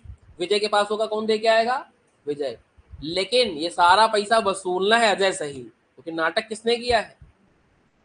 तो अगर बैंक पैसा दे के आएगा 100 रुपए और बिल क्या हो गया है डिसऑनर, तो बैंक हमको भी नहीं बताएगा, सीधा मेरे खाते से 60,100 रुपए उड़ा देगा, और मैसेज आ जाएगा कि जो बिल आपने दिया था वो डिसऑनर हो गया है और 100 रुपए नोटिंग चार्जेस के और 60,000 बिल के तुम्हारे खाते से उड़ा दिए जा रहे हैं। तो खाते सीधा पैसा क्या हो जाएगा, उड़ जाएगा और टक से आ जाएगा मैसेज। और जैसे ही मैसेज आएगा वैसे ही हम गाड़ी उठाएंगे और किसके यहाँ जाएंगे, अजय के यहाँ। और अजय से कहेंगे ये पकड़ो भैया अपना बिल और हमें 60,100 रुपए दे दो, क्योंकि बैंक ने हमारे खाते से कितना पैसा काट लिया है। तो जो डिसऑनर की एंट्री होती है वो इनके यहाँ भी बनेगी, अजय के यहाँ, मेरे यहाँ भी बनेगी। क्योंकि अजय ने जैसे बिल डिसऑनर किया तो पैसा तो दिया नहीं, पैसा दे देंगे तो एंट्री क्या बनेगी, BP account debit to cash. और अगर पैसा नहीं दिया तो एंट्री बनती है ऐसे, बीपी तो इनको मिलेगा ही मिलेगा, इनके मुंह पे जाके मार देगा बिल अगला आदमी, तो बिल इनके जमात को वापस मिल जाएगा। और फिर इनको पैसा देना है, भाई पैसा होता देना देता अगला आदमी, तो इनके ऊपर फिर लायबिलिटी क्रिएट हो जाएगी। फिर ये पैसा किसको देंगे, बैंक को नहीं देंगे। यही तो चेन होती कि बैंक ने गद्दारी करी, मतलब अजय ने गद्दारी करी तो बैंक ने अपना हिसाब किताब हमसे सेटल कर लिया, तो आखिरी में इनको घूम फिर के पैसे हमको देने पड़ेंगे। यही अगर विजय को बिल डिसऑनर हो गया तो विजय हमसे पैसा मांगी है और हम अजय से पैसा मांगे, ऐसा होता है, समझ रहे हो। तो फिर ये क्या करते हैं, ड्रॉई करेंगे और नोटिंग चार्जेस भी इन्हीं को पे करने पड़ेंगे बाद में। इनके यहाँ एंट्री क्या बन जाती है, बीपी अकाउंट डेबिट, बीपी था 60,000 का, नोटिंग चार्जेस 100 रुपए और 60,100 कितने किसको देने हैं, अजय को। जब दे देंगे तो एंट्री बन जाएगी AJ sir account debit to cash. 1 महीने बाद, 2 महीने बाद, 3 महीने बाद जब दे देंगे तो एंट्री बना देंगे। तो यानी ऑनर की एंट्री क्या बनती है ड्रॉई के यहाँ, BP account debit to cash, और डिसऑनर की एंट्री क्या बनती है, चाहे चारों में से कौनो केस हो ये एंट्री यही बनाई, ठीक है। अब हम क्या एंट्री बनाएंगे वो इन बातों पर मैटर करता है कि चार में से कौन सा केस है। अगर मेरे पास बिल रिटेन होगा, मतलब बैंक के पास नहीं गया था, किसके पास था, तो हम बिल दे देंगे और एक लायबिलिटी फिर से क्रिएट कर लेंगे कि इनसे हमें पैसा लेना है। जिससे पैसा लेना होता है वो क्या होता है, कौन सा इंसान होता है, डेटर। डेटर क्या होते हैं, डेबिट। तो हम एंट्री जानते हो क्या बनाएंगे, Ajay debit to BR. BR मेरे पास से जा रहा है और अजय के ऊपर एक देनदारी क्रिएट हो गई कि अजय से पैसा लिए है। तो जिससे पैसा लेना होता है क्या बोलते हैं उसको हम लोग, डेटर। जिसको पैसा देना होता है उसको क्या बोलते हैं, क्रेडिटर। डेटर होता है डेबिट, क्रेडिटर्स होता है क्रेडिट, पता ही सबको। तो एंट्री क्या बन जाएगी, यानी बिल रिटेन के केस में वही एंट्री बनती है जो बिल लिखने की अपोजिट एंट्री हुई। तो डिसऑनर में अगर बिल किसके पास है, मेरे पास, तो जो बिल लिखने की है उसकी अपोजिट एंट्री बना लोगे तो क्या बन जाएगी, डिसऑनर की एंट्री। और एक चीज और आएगी यहाँ, टू कैश अकाउंट, क्योंकि बिल जाएगा 60,100 का और 100 रुपए दे के आए हैं नोटिंग चार्जेस के कैश में। अब यहाँ नोटिंग चार्जेस नहीं लिखते क्योंकि हमको थोड़ी पैसा मिला है, हम तो पैसा दे रहे हैं, वहां खर्चा भी नहीं है, तो ये सारा पैसा किससे वसूलना है। तो एंट्री बन जाती Ajay debit to BR to cash. ये किस केस में बनेगी, डिसऑनर के केस में, किसकी बुक्स में, टॉर की बुक्स में। और केस कौन सा है, जब बिल रिटेन रखेगा कौन, टॉर। अगर बिल डिस्काउंट करा के बैंक से लेके आ गए हैं, अजय हर केस में डेबिट होंगे, यही तो तफरी है। और ये पैसा हमें अब किसको देना है, केवल बदलाव यहां होगा, जिससे लेना है उसको डेबिट में डालो और जिसको दियक है उसको क्रेडिट में डालो। और अगर ये इंडोर्स कर लिया है हमने, तो अजय से लेना है हमको, तो किसको देना है। तो इस हिसाब से डिसऑनर की एंट्री बनती है, समझ रहे हो। तो बच्चों को एंट्री याद नहीं होती, कहीं ये क्या एंट्री बन गई, वो क्या बन गई, सब चीज के लॉजिक होते हैं, लॉजिक से समझोगे तो रिटेन है। अब एंट्री में यही समझना है, किससे लेना है किसको देना है, किससे लेना है डेबिट में डालो, जिसको देना है क्रेडिट में डालो, काम खत्म, जल्दी हो जाता है काम, फटाफट फटाफट, ठीक है। डेडिकेटेड चलता रहता है अपना। यहां तक का मामला समझ में आ गया, कौन सा कैश, ये जो नोटिंग चार्जेस का दे के आओ 100 रुपया, नोटिंग दियो ना कैश लाओ 100 रुपया, तो कैश निकाल के दोगे नहीं अपने पास, देना पड़ेगा, वही है कैश। इस केस में कैश आपने नहीं दिया, बैंक दे के आया, बैंक तुमसे वसूलेगा, तुम अजय से वसूलो, कैश कोई नहीं गया तुम्हारे पास से, कैश तो बैंक का गया है। इस केस में विजय कैश लेके आए, तो विजय तुमसे मांगेंगे 60-100, तुम अजय से मांगोगे, इसलिए यहाँ कैश नहीं आ रहा है। इसमें रेंट बिल तुम्हारे पास था, तो तुम कराने गए थे नोटरी, तो तुमको 100 रुपए देने पड़ गए, समझ गए। चलो बहुत अच्छी बात है। अब चलते हैं हम लोग किताबों के अंदर, थोड़ा थोड़ा देख लेते हैं क्या क्या लिखा हुआ है।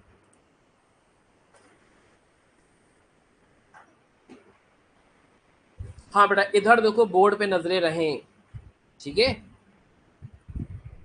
तो बिल के एसेंशियल एलिमेंट क्या होते हैं। बिल पहली बात किसमें होना चाहिए, ओरली कुछ नहीं मतलब होता कि अजय कहते हैं हम भैया दे देंगे 2 महीने बाद, ऐसे कुछ नहीं होता, रिटर्न होना चाहिए। किसी भी लैंग्वेज में लिखा जा सकता है, किसी भी फॉर्म में लिखा जा सकता है। किसी भी फॉर्म का मतलब कोई स्पेसिफिक वर्ड नहीं कि यही यही लिखा जाइए, ऐसे लिखा जाइए कि पहले नाम फिर ये फलाना ढमाका, कुछ होता है ना स्पेसिफिक फॉर्म। जैसे हमें एग्जाम फॉर्म भरोगे तो जहाँ नाम लिखना वही नाम लिखोगे, अपने मन से तो नहीं नाम लिख के कहीं भी लिख दें, वो बॉक्स बने होते वैसा ही लिखना है। तो वो क्या है, स्पेशलाइज्ड है कि यहाँ ये लिखना, यहाँ ये लिखना, यहाँ ये लिखना, इसके अलावा कहीं कुछ नहीं लिखना। इसको किसी भी फॉर्म में किसी भी तरीके से लिखा जा सकता है, तो इसकी सेट लैंग्वेज नहीं है कि हाँ भाई यही लिखना है, ऐसा ही लिखना है, टू से ही शुरू होगा, ये सब मामला नहीं चलता, समझ रहे हो। तो किसी भी तरीके से लिख सकते हैं, किसी भी फॉर्मेट में अपने अनुसार लिख सकते हैं, ठीक है। तो फॉर्म का मतलब समझ में आ रहा है ना, ठीक है। फिर ये पर्टिकुलर डेट पे ड्रॉ किया जाता है, जिस दिन लिखा गया उस दिन की डेट डाली जाएगी, मतलब 2 महीना जुड़ी हो कहाँ से, बिल में लिख दियो 2 महीने के लिए लिखा जा रहा है, तो जिस दिन लिखो उसी डेट पे तो डालो, तभी तो आदमी 2 महीने काउंट कर पाएगा। तो किसी डेट को लिखा जाता है, वो डेट डालना जरूरी रहता है बिल के अंदर। वैसे थ्योरी में अगर पूछा जाएगा तो 3 पार्टी ही लिखोगे। थ्योरी में अगर एमसीक्यू आ गया कि बिल में कितनी पार्टी होती है तो कितनी लिखोगे, वैसे पार्टी और भी होती हैं लेकिन थ्योरी के लिए 3 है पार्टी, ड्रॉर मेकर, ड्रॉर को ही मेकर कहते हैं, ड्रॉई, और तीसरा क्या हो गया, बिल कौन साइन करता है, ड्रॉर। एक्सेप्ट कौन करता है, बिल जो होना चाहिए वो अनकंडीशनल होना चाहिए। अजय ये नहीं कह सकते हैं कि भैया अगर धान कट गई है तो 4 तारीख का दे देवे, या पापा की सैलरी आ गई तो 4 तारीख को दे देंगे, कोई कंडीशन ना लगाएं या ऐसा होएगा तो दे देंगे, नहीं हो पाया तो नहीं दे पाएंगे, अनकंडीशनल होना चाहिए, ठीक है। इसी को इनऑपरेटिव ऑर्डर टू पे कहते हैं। पर it must be directed to certain person, इसका मतलब क्या हुआ कि किसको पेमेंट करनी है और कौन पेमेंट करेगा ये भी लिखना पड़ेगा। हमने लिख दिया कि हम 60,000 रुपए लेने, किससे लेने, तो लिखो ना अजय से लेने, और बिल में अपना नाम नहीं लिख रहे हैं तो ये पता नहीं चल रहा कि अजय को देने किसको है, तो इसलिए किसी पर्टिकुलर पर्सन के ऊपर डायरेक्ट किया जाता है, ठीक है। और ये क्या होता है, ऑर्डर टू पे होता है। जैसे प्रोमिसरी नोट प्रोमिसरी टू पे होती है, प्रॉमिस टू पे होता है, वैसे ये क्या होता है, ऑर्डर टू पे होता है। और इसमें एक सर्टेन सम ऑफ मनी होती है, लिख देंगे 2 महीने बाद देंगे पैसा, कितना पैसा, बाद में कहीं 2 करोड़ देना है तुमको, वो कह रहा नहीं भैया हमको 2 रुपया देना रहा है, तो एक अमाउंट नहीं लिखोगे तो कैसे काम चलेगा, समझ रहे हो। तो इसके लिए सर्टेन सम ऑफ मनी, कितना पैसा लेना है, कितना पैसा देना है वो भी, और ये एक प्रॉपर स्टैम्प पेपर के अनुसार लिखा जाता है। ऐसे नहीं खाली पेपर पे लिख दिया, नोटरी नहीं कराई, स्टैम्प पेपर पे नहीं लिखा, तो उसका कोई मतलब नहीं रहा, फिर आप उसके थ्रू स्यू वगैरह नहीं कर सकते, केस वगैरह नहीं कर पाओगे। फिर पार्टी में बताइए, एक ड्रॉर होता है, एक ड्रॉई होता है, एक पेई होता है। ड्रॉर होता है जो बिल्स ऑफ एक्सचेंज इशू करता है, नॉर्मली क्रेडिटर, लेंडर, सेलर। जैसे पैसा किसी को उधार दिया तो आदमी बिल लिखवा लेता है, हम उसको कोचिंग सर्विसेज दे रहे थे, हमने बिल लिखवा दिया। कोई प्रोडक्ट सेल कर रहा होता है, सेलर बिल लिखवा देता है परचेजर से। तो जो बिल लिखने वाला इंसान होता है वो क्रेडिटर, लेंडर या फिर सेलर होता है, और उसके सिग्नेचर क्या होते हैं, नेसेसरी होते हैं। ड्रॉई क्या होता है, जिसके ऊपर बिल लिखा जा रहा है। The party to which order is to pay send, ये कोई डेटर या लेंडी या फिर परचेजर होता है, ठीक है। और इस बिल को क्या करता है, वो एक्सेप्ट करता है, पे होता है जिस बिल को पेमेंट मिलेगा, एक ड्रॉर भी हो सकता है या कोई अदर पार्टी भी हो सकती है। बिल मेरे पास रिटेन होगा तो पैसा हमको मिलेगा या फिर बैंक वगैरह को मिलेगा, विजय बाबू को मिलेगा, जैसा एग्जांपल में चल रहा था। तो जो थ्योरी लिखी है वो अब समझ में आ रही होगी सारी। आगे चलते हैं बेटा। इसके बाद इस पे कुछ एमसीक्यू बन सकता है छोटा मोटा, तो हल्का फुल्का ये भी समझ के चलेंगे। बिल में एक होता है बेटा क्लीन बिल, एक होता है डॉक्यूमेंट्री बिल। तो अगर बिल के साथ कुछ डॉक्यूमेंट लगाए गए होंगे, ठीक है, जैसे हमने बिल लिखा जाए के ऊपर, तो जो कोर्स की हमारी फीस है उसकी रिसिप्ट एक लगा दी, तो फीस की इनवाइस इशू करते हैं वो लगा दिया, अजय का आधार कार्ड, अपना आधार कार्ड, पैन कार्ड लगा दिया। तो इसका मतलब क्या है, जो बिल लिखा गया है उसमें कुछ सपोर्टिंग डॉक्यूमेंट लगाए गए हैं। जैसे आप कोई है मान लो, अब मान लो जैसे तुमने एडमिशन लिया, तो एडमिशन फॉर्म तो जमा ही करे, उसके साथ क्या है कुछ और डॉक्यूमेंट मांगे, आधार लगाओ, हाई स्कूल की मार्कशीट लगाओ, ये लगाओ। इसका मतलब वो फॉर्म क्या है, डॉक्यूमेंट्री फॉर्म है। तो उस फॉर्म के साथ आपको कुछ डॉक्यूमेंट और लगाने पड़ेंगे। और एक होता है क्लीन। क्लीन का मतलब जब कोई प्रूफ उसके अंदर ना लगाया गया हो, कोई डॉक्यूमेंट अलग से ना लगाया हो, सिंपल बिल लिखा गया, कोई डॉक्यूमेंट अटैच नहीं है, तो क्लीन बोलते हैं। डॉक्यूमेंट लगे होंगे तो फिर डॉक्यूमेंट। समझ गए। एक होता है इनलैंड बिल, एक होता है फॉरेन बिल। अगर ड्रॉर और ड्रॉई एक ही देश के निवासी, हमने तुम्हारे ऊपर बिल लिखा, तुमने हमारे ऊपर लिखा, ये बिल कहलाएगा इनलैंड। फॉरेन बिल कहलाता है कि ड्रॉर यहाँ का है, ड्रॉई ऑस्ट्रेलिया का है, या ड्रॉर ऑस्ट्रेलिया का है, हम इंडिया के। समझ लो, क्रॉस कंट्री, तो क्या हो जाएगा वो फॉरेन बिल। समझ गए हो, बहुत बढ़िया।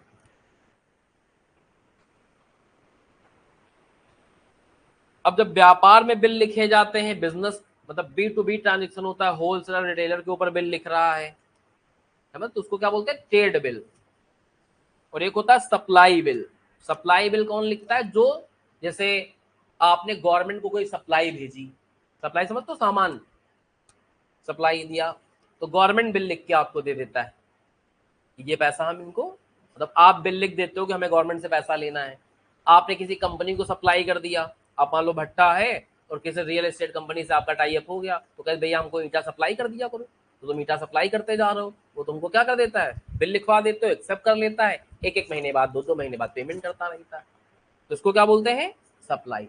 जहां पे आप कोई गुड्स किसी को सप्लाई कर रहे होते हो, ठीक है। तो कुछ बच्चे नहीं समझ पाते बेचने और सप्लाई करने में क्या फर्क है। बेचने का मतलब होता है जिसको आप बेच रहे हो उसको कोई कंज्यूम करेगा जाके।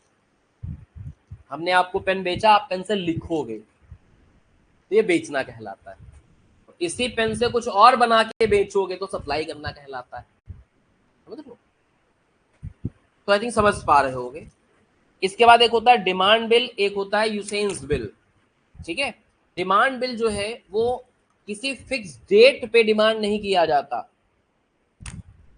जब प्रेजेंट कर देगा तब ड्रॉई को पेमेंट करनी पड़ जाएगी, ठीक है। इसलिए ये बिल प्रैक्टिकली पॉसिबल नहीं। तो किताबों में थ्योरी में तो सही लगता है कि हाँ भैया बिल लिख दिया गया, जब मांगेंगे तब पैसा दे दोगे, तो कैसे अभी बिल लिख दो 2 मिनट बाद में मांगे लगो, तुम तुम्हारा क्या भरोसा। अभी बिल लिखा वो आधे घंटे बाद फोन कर रहे लो पैसा लाओ, कहा था तुमने कि जब मांगोगे दे देंगे, समझ रहे हो। तो फिर अर्थ क्या निकला बिल लिखने का।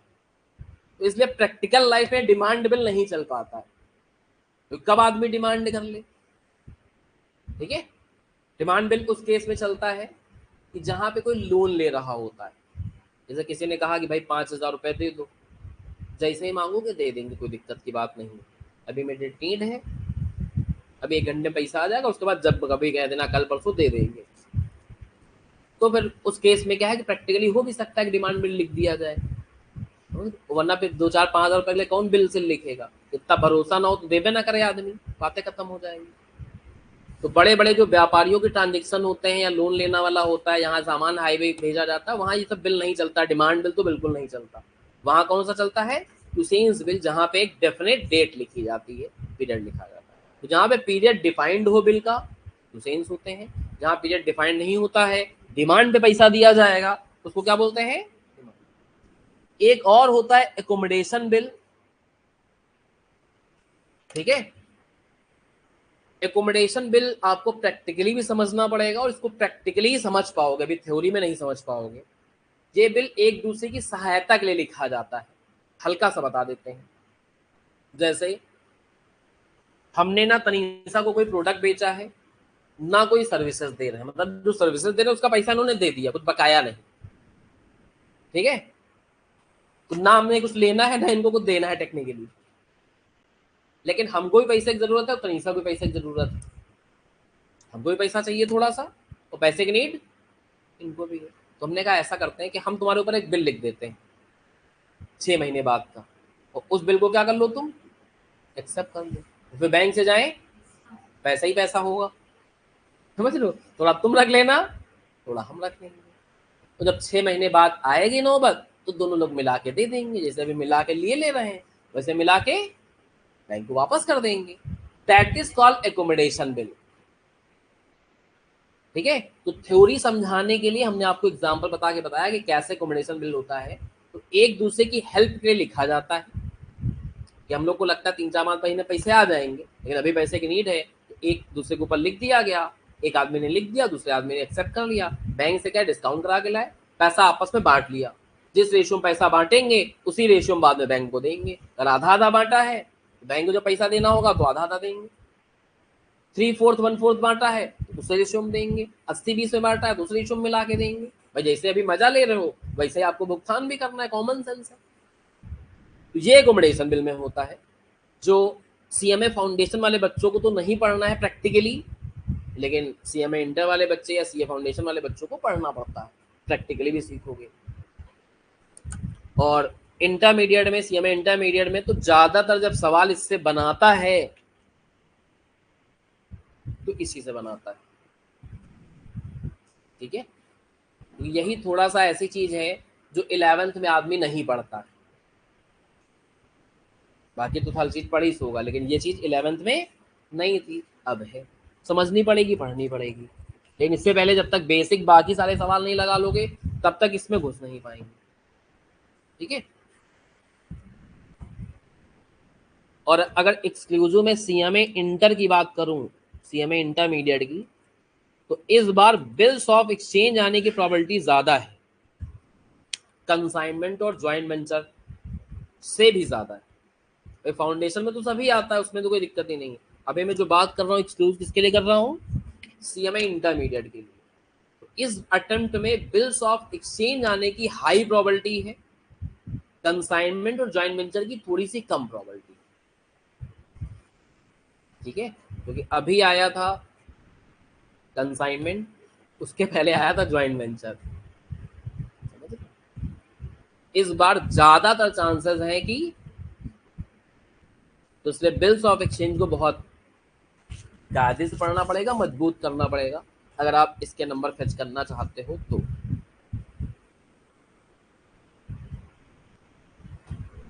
ये हमने बता दिया तुम लोग को, जिससे जो लोग छोड़ने का विचार बना चुके हैं उनका विचार खत्म हो जाए। कितना इंपॉर्टेंट है समझ सकते हो। तो छोड़ नहीं सकते इस चैप्टर को, वरना 7-8 नंबर घुस जाएंगे। वापस आ जाते हैं, आगे चलते हैं। अब जो सिंपल बिल रहता है उसको ट्रेड बिल बोलते हैं, और एक हो गया एकोमोडेशन बिल। इनमें डिफरेंस लिखा हुआ है, इसको आप रीड कर सकते हो, उसमें कोई दिक्कत की बात नहीं। फिर अभी हमने बताया था कि 3 दिन का क्या मिलता है आपको, ग्रेस पीरियड मिलता है, ठीक है। हमेशा ग्रेस पीरियड कितने दिन का मिलेगा, 3 दिन का। लेकिन ग्रेस पीरियड उन्हीं बिलों में मिलता है जो बिल डिमांड बिल नहीं होते। डिमांड वाले में कल पैसा मांगे ना, हम 3 का ग्रेस चालू करेंगे, समझते। तो ऐसा नहीं होता, डिमांड बिल में ग्रेस नहीं मिलता। बाकी सारे बिलों में जहां पे ड्यू डेट रहती वहां पे ग्रेस मिलता है। तो डिमांड बिल में कोई ग्रेस नहीं मिलता है, बाकी बिलों में ग्रेस मिलता है। अभी बिल में भी जो डिमांड बिल के अलावा बिल हैं, इनमें 2 टाइप लिख दी है। एक है आफ्टर डेट बिल, एक है आफ्टर। थ्योरी में तो इतना ज्यादा, मतलब थ्योरी में इंपॉर्टेंट है, सवालों में तो कम प्रयोग होता है। एग्जाम्पल समझना है, एग्जाम्पल देखो। एग्जाम्पल हमने बिल लिखा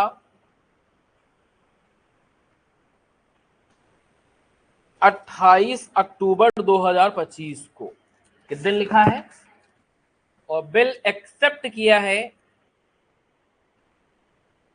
1/11/25 को। इस दिन बिल क्या हुआ है, और इस दिन बिल क्या हुआ है, और बिल का पीरियड 2 महीना है। तो 2 महीना कहां से जोड़ी, यहां से कि यहां से, यहां से या यहां से, एक्सेप्ट से, ये मैटर करेगा। अगर आफ्टर डेट बिल हुआ तो यहां से जोड़ेंगे, और आफ्टर साइट बिल हुआ तो यहां से जोड़ेंगे। समझ लो, अगर आफ्टर डेट बिल हुआ तो फिर जिस दिन बिल लिखा गया है वहां से काउंटिंग होगी ड्यूरेशन। और आफ्टर साइट बिल हुआ है तो फिर जब एक्सेप्ट किया गया, यही 2 टाइप के लिखेंगे।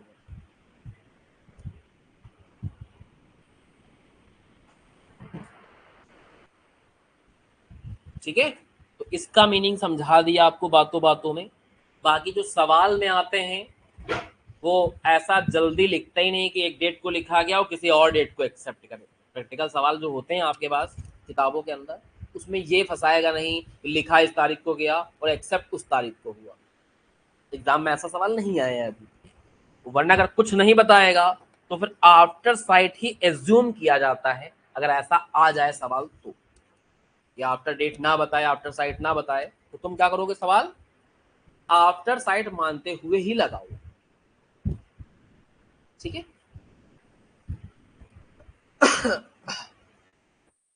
अब ग्रेस पीरियड को समझाने के लिए यहां बताया गया है सारी बातें। अब देखो, अगर पीरियड मंथ में गिवन है, जैसे इधर देखना बहुत ध्यान से, 2 बातें हम बता रहे, सुनो इधर।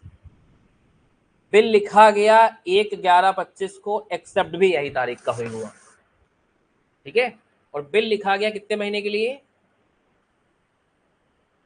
ये क्या है आपकी, क्या है ये, डेट ऑफ बिल। ये क्या है, ड्यूरेशन ऑफ बिल या पीरियड ऑफ बिल। और आपको क्या बताना है, चलो बताओ भैया, इसकी ड्यू डेट क्या निकलेगी। 3 महीना लिखा हुआ है,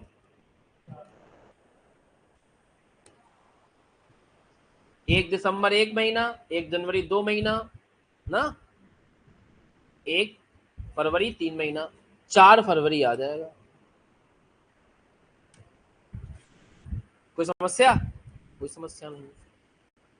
1/11/25 को ही बिल लिखा गया है 1 महीने के लिए। अब क्या होगा,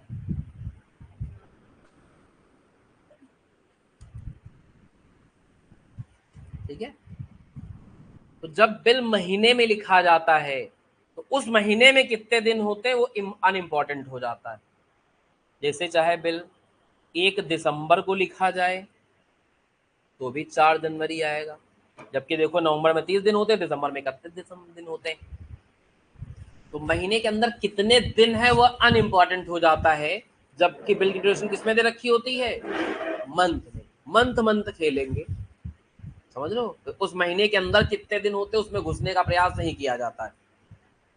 और यही बिल की ड्यूरेशन अगर ऐसे लिख दे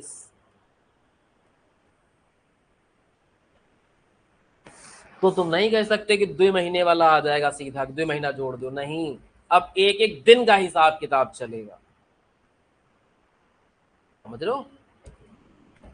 फिर क्या होगा, एक एक दिन का हिसाब किताब चलेगा, एक एक दिन का। तो अब देखो, नवंबर में 1 तारीख को बिल लिखा गया है, तो नवंबर में कितने दिन बचे हैं, 29। तो 60 में से 29 दिन तो वहां चले गए, तो कितने दिन अभी और बचे, 31। और डेट क्या आ गई है अब, 1 दिसंबर। दिसंबर के पूरे कितने दिन होते हैं, 31, और 31 दिन बचे थे। तो ड्यू डेट वैसे 31 दिसंबर निकल रही है, लेकिन 3 दिन ग्रेस के जोड़ेंगे, 3 जनवरी 25। समझ में आ रही बातें। तो फिर एक एक दिन देखना पड़ता है, एक एक 1/12/25 को बिल लिखा गया, मान लो कितने दिन के लिए, बताओ क्या आएगी ड्यूरेशन ऑफ बिल, मतलब ड्यू डेट ऑफ बिल।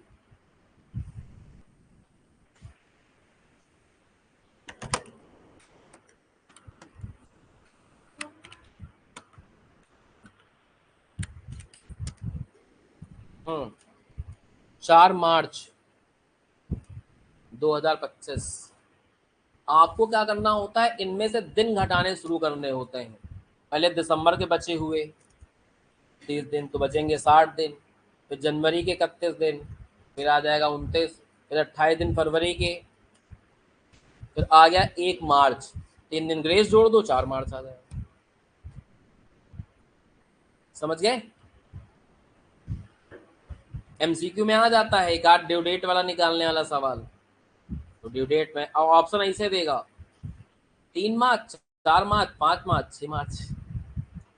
ऐसा में दूर दूर दे दे कि 4 मार्च, 4 नवंबर, 4 मई, तब तो बच्चा निकाल ही ले जाएगा। एकदम क्लोजेस्ट देता है, एक एक दिन प्लस माइनस करके। एक दिन जोड़ने घटाने में गड़बड़ हो गया, काम हो गया। समझ गए? तो हिसाब किताब जब बिल का ड्यूरेशन डेज में होगा तो कैलकुलेशन डे के हिसाब से करोगे। जब महीने में होगा तो सीधा महीना महीना खेलोगे, दिन से कोई मतलब नहीं। यही बात अंग्रेजी में यहाँ लिखी, ना मानो तो पढ़ लो।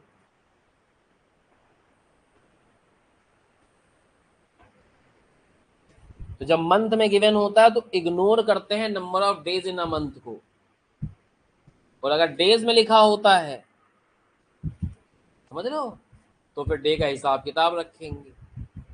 जैसे 5 जून को देखो लिखा जा रहा है, कितने दिन के लिए?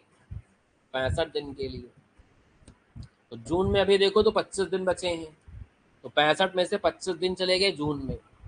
65 में 25 माइनस कर दो तो 40 बचे हैं। 31 दिन माइनस कर दोगे जुलाई के, 31 माइनस कर दोगे तो 9 दिन बचेंगे। तो आ जाएगा क्या? 9 अगस्त। और 9 में 3 दिन ग्रेस के जोड़ दोगे तो ड्यूरेशन क्या आ जाएगी? 12 अगस्त। वही लिखा है अंग्रेजी में सब। समझ गए? पक्का? अब समझो, अगर जो फाइनल मेच्योरिटी वाली तारीख आ जाए, इसको मेच्योरिटी डेट या फिर ड्यू डेट बोलते हैं। चाहे क्या बोलें, मेच्योरिटी डेट, और चाहे क्या बोलें हम लोग, एक है बात होती। तो ड्यू डेट के दिन अगर नेशनल हॉलीडे पड़ जाए, 26 जनवरी आ गई, 15 अगस्त आ गया, जैसे मान लो यहाँ 12 अगस्त आ रहा है और कहीं गलती से कितना आ जाता, तो एक दिन प्रिसीडिंग 14 अगस्त को बोलेंगे हम लोग मेच्योरिटी डेट। ठीक है? जो फाइनल डेट है वो अगर क्या पड़ गई, तो जो प्रीसीडिंग बिजनेस डे रहेगा उसको क्या कहा जाएगा? जैसे मान लो ने एग्जाम्पल लिखा कि ड्यू डेट अगर फॉल कर जाए 26 जनवरी को, तो फिर ड्यू डेट कितना बोलेंगे हम लोग? 25 जनवरी। 15 अगस्त को फॉल कर जाए तो फिर, क्लियर हो गया बेटा? पक्का? ये तो है नेशनल हॉलीडे, और एक होती इमरजेंसी हॉलीडे। क्या हो गया है? इमरजेंसी हॉलीडे हो गया है। इमरजेंसी केस में बताया पाकिस्तान ने हमला कर दिया, तो 2 दिन की गवर्नमेंट ने इमरजेंसी हॉलीडे कर दिया। ठीक है? या फिर कोई पीएम है, सीएम है, कुछ हो जाए भाई, मिस हैपनिंग, तो फिर गवर्नमेंट क्या करती, इतने बड़े लोग के लिए 1-2 दिन की नेशनल हॉलीडे घोषित कर देती, इमरजेंसी हॉलीडे। तो ऐसे में फिर सक्सीडिंग डे, ठीक है, मेच्योरिटी के बाद वाला दिन आएगा, पहले वाला नहीं। समझ गए? तो एक में प्रीपोन्ड हो जाता है एक दिन पहले, किसमें? और एकदम सिंपल है भाई, जो छुट्टी तुमको पहले से पता थी कि 26 जनवरी तो छुट्टी रहती ही है, तो साला ऐसा का डेट डाल के दियो कि 26 जनवरी ना आवा उस दिन, तो फिर एक दिन पहले पेमेंट करना पड़ेगा। और इमरजेंसी केस में पहले तो नहीं पता था कि भाई उस दिन छुट्टी हो जाएगी, छुट्टी हो गई तो अगले दिन करेंगे। एकदम सिंपल हिसाब किताब। जिन छुट्टियों के बारे में पहले जानकारी होती है उनमें एक दिन पहले, जिनमें छुट्टियों की जानकारी पहले से नहीं होती है तो पहले कैसे हो सकता है बताओ? इमरजेंसी हॉलीडे आ गया उस दिन तो एक दिन बाद पेमेंट होगी। ऐसे चलता है हिसाब किताब। कि मान लो ड्यू डेट 25 जुलाई को आ रही है, उस दिन इमरजेंसी हॉलीडे हो गई तो ड्यू डेट कितनी कही जाएगी? फिर बीआरबीपी बताया हमने आपको, जो पर्सन बिल लिखता है उसके लिए क्या होता है? बिल रिसीवर, क्योंकि उसको पेमेंट मिलती है, और वो कहाँ दिखाता है? अपने यहाँ बैलेंस शीट में, एसेट साइड। और बिल्स पेबल जो होता है, जिसके लिए लायबल होता है पेमेंट करने के लिए, उसके एंगल से क्या होता है? उसको लायबिलिटी साइड दिखाना पड़ता है बैलेंस शीट में। सब एक्सप्लेन कर चुके हैं, और यहाँ लिख के भी दे दिया है कि आपको ज्यादा लिखने वाला काम ना करना पड़े। ठीक है? यहाँ तक समझ में आ गया? पर यहाँ से चालू होते हैं इनटी, जो अभी बातों बातों में वैसे ही तुमको बता दी गई थी। एग्जाम्पल के तौर पे यहाँ कहा गया है कि डॉर को हम एक्स लिखेंगे और ड्राई को क्या लिखेंगे? वाई। तो जब बिल लिखा गया और दूसरी पार्टी ने उसको एक्सेप्ट किया, तो यही तो बताया था अभी, हमने क्या लिखा था, B R account debit to Ajay. तो यहाँ ड्रॉई कौन है, वाई, तो क्या एंट्री पास होगी, B R account debit to Y. इनके यहां भी क्या पास कराई थी, Amit sir account debit to BP, यानी ड्रॉर डेबिट टू बीपी, तो एक्स डेबिट टू बीपी वही लिखा हुआ है। फिर अगर बिल रिटेन करके रखा जाएगा तो कोई एंट्री पास नहीं होती, किसी के यहाँ बताया था अभी बातों में। फिर अगर डिस्काउंट कराया जाएगा तो यानी एंट्री पास होगी, इसके यहाँ कोई एंट्री नहीं पास होती, पहले ही बताए थे। अगर हम इंडोर्स कर रहे हैं तो बड़ी भारी एंट्री लिखी है, सिंपल एंट्री समझो, तो जिसको इंडोर्स किया गया है टू बी आर, तो तुम कहोगे ये सब क्या आ गया है, ये सब आता है कभी कभी। एग्जाम्पल समझो, बिल जो हमने अजय के ऊपर लिखा था वो 60,000 का था, कितने का था, और हमें किसी को पैसे देने थे विजय को 61,000 रुपए, और हमने कहा विजय बाबू 60,000 का बिल है, ले लो और अब हमसे कुछ ना मांगना, मतलब फुल सेटलमेंट करवा लिया बिल देके। तो विजय को कितना पैसा देना था, 61,000, दिया कितना, 60,000 का बिल, तो 1,000 हमको क्या हुआ, डिस्काउंट मिल गया। तो यहाँ इसे एंट्री पास हुई है, यहाँ लिखियो कि देना था 61, बिल दिया 60 का, तो 1,000 क्या हो गया, डिस्काउंट रिसीव। फिर ये नहीं आएगा पिक्चर में। इसका उल्टा भी हो सकता है कि बिल 60,000 का था, और विजय को देने कितने थे, 59,000 रुपए। विजय ने कहा कि बिल तो ले लेंगे लेकिन 1,000 भूल जाना, वो ना वापस लेना हमसे। तो अब डिस्काउंट अलाउड करवा दिया है कि 60,000 का बिल केवल 59,000 की पेमेंट के बदले में देना पड़ रहा है। उल्टा हो जाएगा कि इनको देने थे कितने, सिर्फ 59,000 रुपया, बिल दे रहे हैं 60,000 का, और 1,000 का क्या हो गया, डिस्काउंट अलाउड हो गया। तो जरूरी नहीं कि डिस्काउंट आएगा ही आएगा, जब पैसा ज्यादा देना हो बिल कम का दिया गवा, या पैसा कम देना है बिल ज्यादा का दिया गवा, तो डिफरेंस इज कॉल्ड डिस्काउंट। और ऐसा भी हो सकता है कि देने 61 थे, 60 का बिल दे दिया और 1,000 कैश दे दिया, तो फिर यहाँ 1,000 रुपए डिस्काउंट में नहीं आएगा, फिर किस में आ जाएगा, कैश में आ जाएगा। 61,000 देने थे, 60 का बिल और 1,000 कैश दिया गया। समझ में आ रही बातें। तो ऐसे गणित चलती है इसकी। फिर कलेक्शन के लिए भेजा गया होगा, उसकी भी एंट्री बताइए आपको भी बातों बातों में, bill sent for collection account debit to B R, वही देखो लिखा है, bill sent for collection account debit to B R. और इन तीनों केस में बताया था कि इसके यहाँ कोई एंट्री नहीं होती है, ना इस केस में होगी, ना इस केस में होगी, ना इस केस में होगी। No entry, no entry, no entry लिखा दिख रहा होगा, no entry, no entry, no entry, no entry. ठीक है। अब अभी ये केस आपको समझाएंगे, चिंता मत करो, या समझ ही लो, इसमें क्या है, हर चीज समझ के चलनी। तो जैसे भैया ड्यू डेट को अजय या तो पैसा दे रहे थे या तो धोखा दे रहे थे, इसका उल्टा भी तो हो सकता है कि अजय थोड़े ज्यादा शरीफ निकले और पैसा 15 दिसंबर को आके दे जाए। समझ लो, पैसा कब दे के आ जाए। लेकिन ये केवल रिटेन के केस में हो पाता है, क्योंकि अगर बैंक से हमने डिस्काउंट करा लिया और हमारे पास अगर 15 दिसंबर को आएंगे तो हम क्या कहेंगे कि बेटा मेरे पास बिल ही नहीं है, हमने तो डिस्काउंट करा लिया है। समझ लो, फिर बैंक तो उनको अपना इसी तारीख को पैसा इनसे मांगे। तो ये केवल पहले पैसा देने वाली जो बातें होती हैं वो रिटेन के केस में होती है।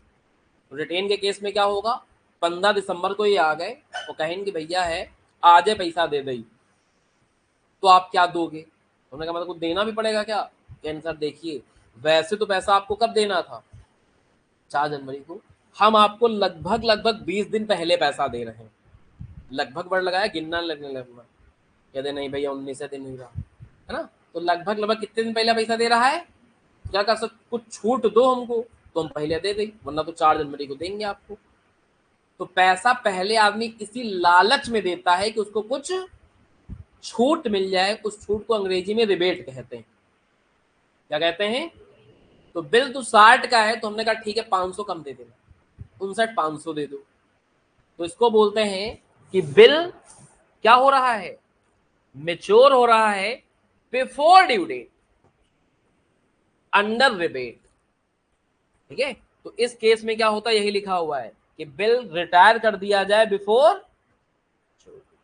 तो ऐसे में इंटी बन जाती है cash account debit, rebate allowed account debit to B R. और इसको अभी थोड़ी देर के लिए भूल जाना कि ये है भी, इतना ही समझो बहुत है, इसको ना समझने की कोशिश करो तो ज्यादा अच्छा है तुम्हारे लिए। ठीक है, तो इंटी क्या बन जाएगी, कैश या बैंक अकाउंट डेबिट।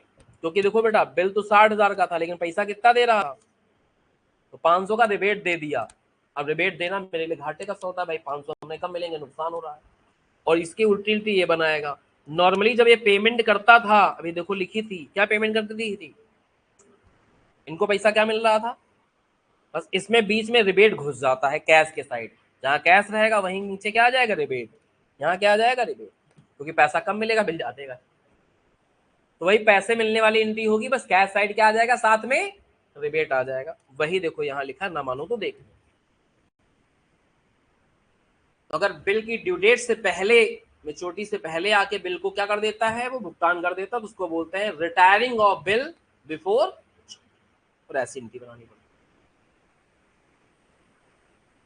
अब अगर बिल ऑनर हो जाए, क्या हो जाए, ऑनर हो जाए, तो ऑनर के केस में देखो अलग अलग एंट्री हैं, चारों एंट्री ऑनर की हैं।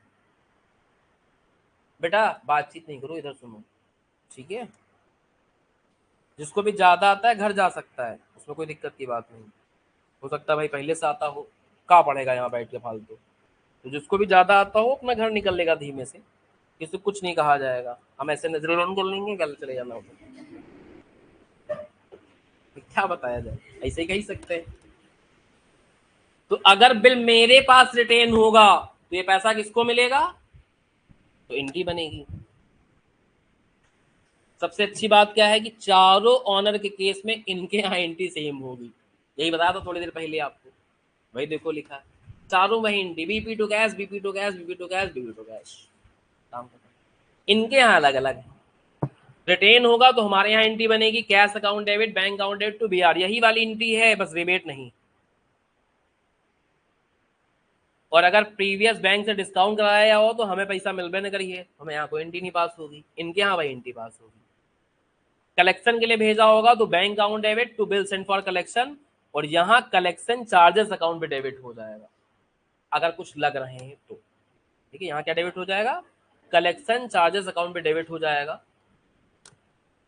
और अगर बिल हमने इंडोर्स कर दिया है जेड को, तो पैसा जेड को मिली है, हमको थोड़ी मिली है, तो हमारे यहाँ कोई एंट्री। मजे की बात आती डिसऑनर में, तो जैसे ऑनर के कार केस थे वैसे डिसऑनर के भी केस आएंगे कि अगर डिस्काउंट करा लिया होगा बैंक से, कलेक्शन के लिए भेजा होगा, इंडोर्स किया होगा, या फिर अपने पास रखे होंगे, तो चार केस ऑनर के, तो चार केस। और सबसे अच्छी बात है कि इनके यहाँ एंट्री भी क्या होगी, सेम होगी। Plus payable account debit, noting charges account debit to X, हर केस में वही एंट्री है। और अभी थोड़ी देर पहले अगर देखो तो यही लिखवाया था यहाँ, bills payable account debit, noting charges account debit to एजेस सर, मतलब डॉर। तो इस केस में डॉर कौन है, एक्स, तो एक्स लिख रहा है वो अपने अकॉर्डिंग। और हमारे यहाँ एंट्री देखो क्या है, अगर बिल हमारे पास रिटेन करके रखा होगा तो ड्रॉई डेबिट फुल अमाउंट से, बिल का अमाउंट भी रहेगा और नोटिंग चार्जेस भी, to B R to cash, cash में क्या लिखा जाएगा, नोटिंग चार्जेस वाला अमाउंट। सेम टू सेम यहां लिखा है, ना मानो तो देख लो, इसीलिए एक बार लिख के बताया था उधर कि समझने में ज्यादा प्रॉब्लम।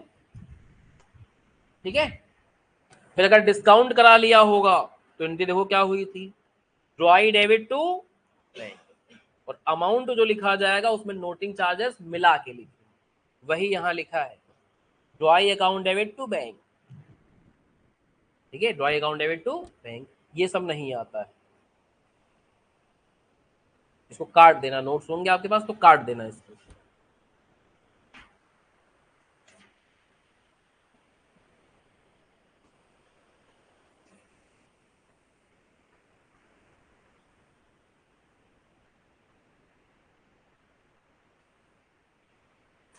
अगर हमने कलेक्शन के लिए भेजा होगा तो एंट्री बन जाएगी draw account debit to bill send for collection account, ठीक है। और नोटिंग चार्जेस अगर होंगे तो हमें कैश में पे करने पड़ते हैं बैंक को, तो टू कैश आ जाएगा। वैसे सेंड फॉर कलेक्शन का सवाल जल्दी बनाता ही नहीं, सवाल डिस्काउंट वाला बनता है, सवाल इंडोर्स वाला बनता है, सवाल रिटेन वाला बनता है। और अगर इंडोर्स कर दिया होगा तो देखो क्या एंट्री बनाई थी, अजय टू विजय, मतलब अजय का मतलब ड्रॉई, विजय का मतलब वही है। इंडोर्स किया था उसमें जेड में, तो ड्रॉई थे वाई, वाई को डेबिट किया गया है।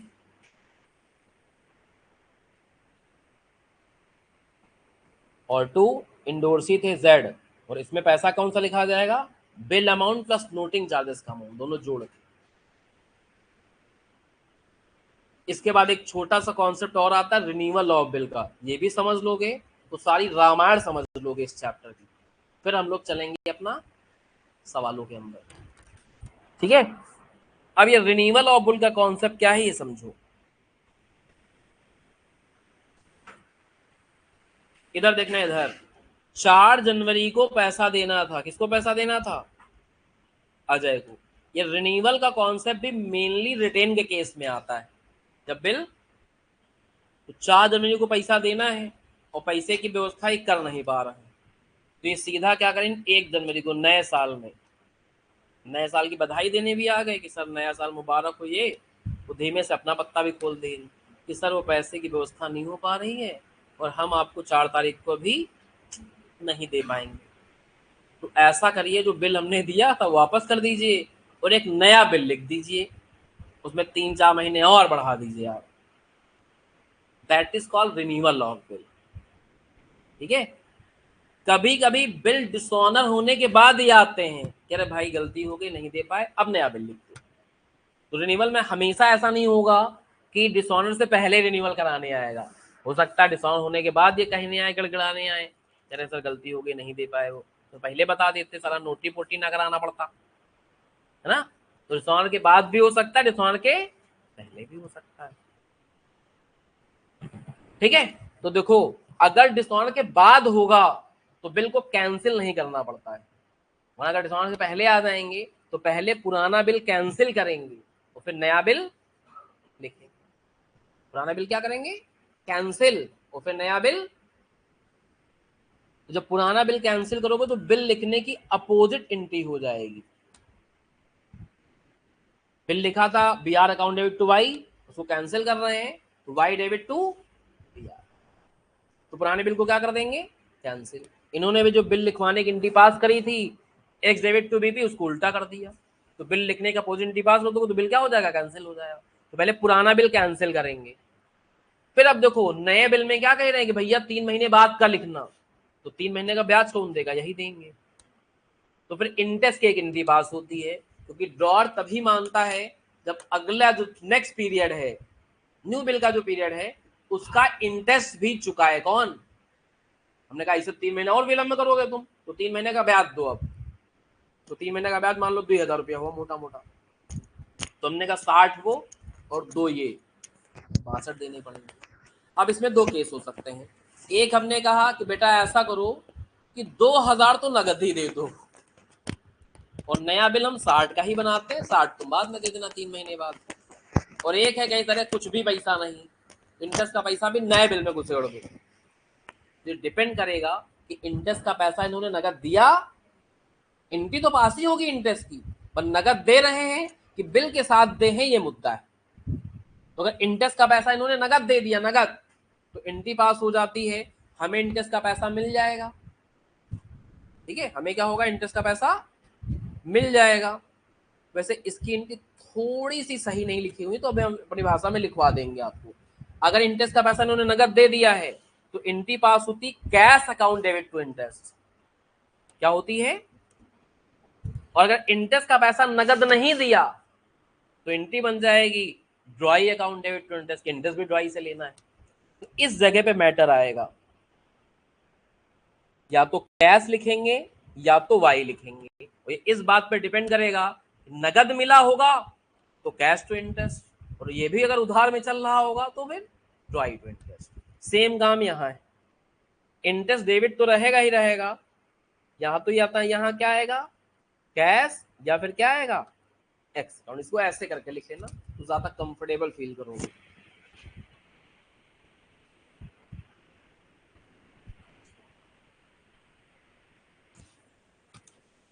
ठीक है, ये इंटरेस्ट की एंट्री बन जाती है। इसके बाद नए बिल की एंट्री बना दोगे, नए बिल हो या पुराना बिल, बिल लिखने की एंट्री तो नहीं बदलती, बी आर टू ड्राई और ड्रॉअर टू। अब ये क्या लिखा है, कभी कभी ऐसा होता है कि पुराना बिल 60,000 का था, इंटरेस्ट का पैसा 2,000 दे दिए, तो कहीं ना ऐसा है 60 में सब 20 है, अभी ले लो, तो 20 दे देंगे तो नया बिल 40 का बना देंगे। इसका मतलब पार्ट पेमेंट थी इनके पास, पकड़ा दिया, तो ले लो भाई cash account debit to drawee, ये देने की एंट्री पास कर लेंगे ड्रॉअर टू कैश, और इतना ही पैसा जितना इन्होंने पार्ट पेमेंट कर दिया है, नए बिल में उतना पैसा क्या कर देंगे, कम कर देंगे, एकदम सिंपल। तो इस तरीके से सब एंट्रियां क्या होती हैं, चलती हैं।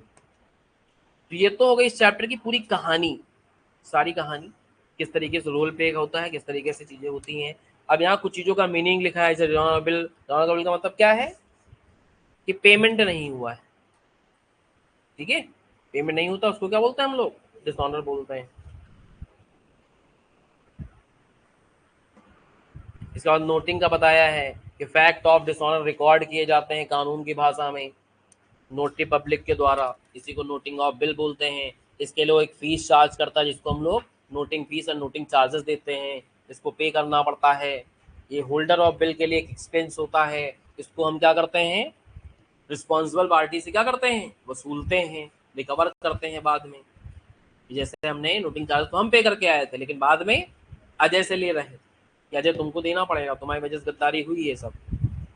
रिन्यूअल ऑफ बिल फिर से लिखा हुआ है कि जब होल्डर ऑफ बिल का मतलब ड्रॉई इस पोजीशन में नहीं है कि बिल का पैसा दे पाए, तो वो अप्रोच करता है किसको, ड्रॉअर को, और रिक्वेस्ट करता है कि बिल का पेमेंट क्या कर दो आप, एक्सटेंड कर दो। और अगर ऐसे में ड्रॉअर एग्री हो जाता है तो पुराना बिल क्या कर देता है, कैंसिल, और नया बिल लिखा जाता है। तो इसी चीज को क्या कहते हैं, और नए बिल में जितना एक्सटेंडेड टाइम पीरियड होगा उसका इंटरेस्ट भी चार्ज करेंगे।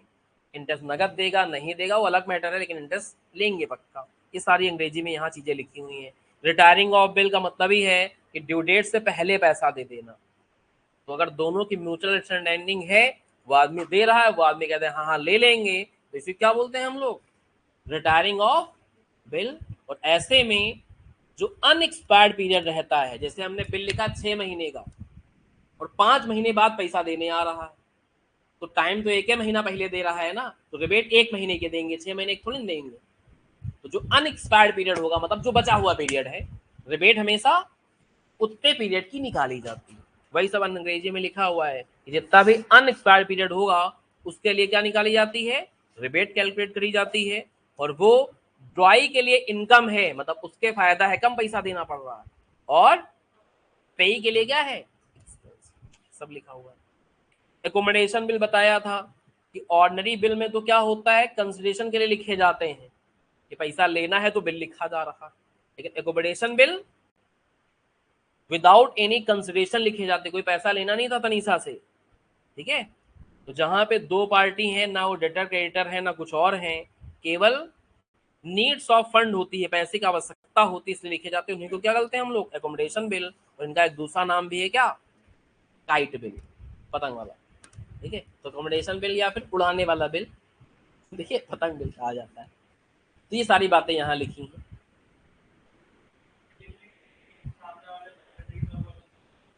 हाँ वैसे ये लिखना आएगा ही नहीं तुम्हारे एग्जाम में, तुम्हारा तो एमसीक्यू आता है, ठीक है। तो बस यहाँ लिखा होगा कि म्यूचुअल अंडरस्टैंडिंग के लिए अगर कोई बिल लिखा जाता है तो उसको क्या बोलेंगे हम लोग, एकोमोडेशन बिल। तो म्यूचुअल अंडरस्टैंडिंग याद रखो, ठीक है। थ्योरी बनेगा तो ऐसे बनता है। बाकी इंटरमीडिएट में ये लिखना नहीं आता अकोमोडेशन बिल क्या होता है, सवाल आएगा लगाओ, ठीक है। तो कुछ चीजें ऐसी जो समझने लायक होती, याद नहीं करना है ना, तुम्हें लिखना हो तो याद करे आदमी, समझना है कि हाँ भाई सवाल देगा तो अपना समझ लेंगे। जैसे एक सेकंड के लिए दिखा देते हैं आपको क्या लिखा है, इसका मतलब क्या है, आ गया एकोमोडेशन बिल।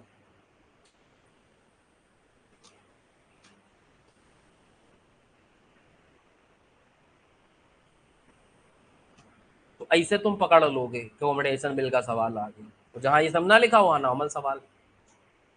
समझ गए? इतना ही समझना था अभी। अब एक आधा सवाल ये है कि बिल की ड्यू डेट निकालो। इसे 1 जनवरी का बिल लिखा गया 4 महीने के लिए, तो सीधा महीने में 4 जोड़ दो। जनवरी में है 4 जोड़ो, फरवरी मार्च अप्रैल मई, 1 मई आवा 3 दिन ग्रेस के जोड़ दो, आ गया क्या 4 मई। और अगर 23 नवंबर को बिल लिखा जा रहा है 2 महीने के लिए, तो 23 नवंबर 1 महीना हो गया 23 दिसंबर, 1 हो गया 23 जनवरी, 3 दिन ग्रेस के जोड़ोगे 26 जनवरी, लेकिन 26 जनवरी को क्या होती है छुट्टी, 25 जनवरी, आंसर आ जाएगा 25 जनवरी। तो एक दो एग्जाम्पल यहाँ लिखे गए हैं जिससे आपको समझने में कोई कष्ट ना हो। ठीक है, तो इस चैप्टर को थॉरली पूरा समझा दिया गया है आपको। ड्रॉअर क्या होता है, ड्रॉई क्या होता है, ऑनर ऑफ बिल क्या होता है, डिसऑनर क्या होता है, रिबेट क्या होता है, डिस्काउंटिंग क्या होती है, इंडोर्स क्या होता है, कौन बिल को लिखता है, कौन साइन करता है, कब लिखा जाता है, कैसे लिखा जाता है, सारी बातें, सारे टेक्निकल बातें आपको क्या कर दी गई हैं, समझा दी गई। ठीक है, तो अब आज का क्लास का समय वैसे धीमे धीमे करके समाप्त हो रहा है, तो कल करेंगे हम लोग किसके सवाल। जितना आज बताया गया है एक बार इतना दोबारा आपको क्या करके आना है, रिवाइज। नोट्स आपकी आवाज सही है, जिनके पास नहीं उनको भेज दिए जा रहे हैं, कुछ बच्चों के पास नहीं है उनको पीडीएफ में भेज देंगे, तो एक बार आप इससे रीड कर सकते हो, इतना रिवाइज करके आओगे तो कल इसके सवाल कराएंगे मजे से।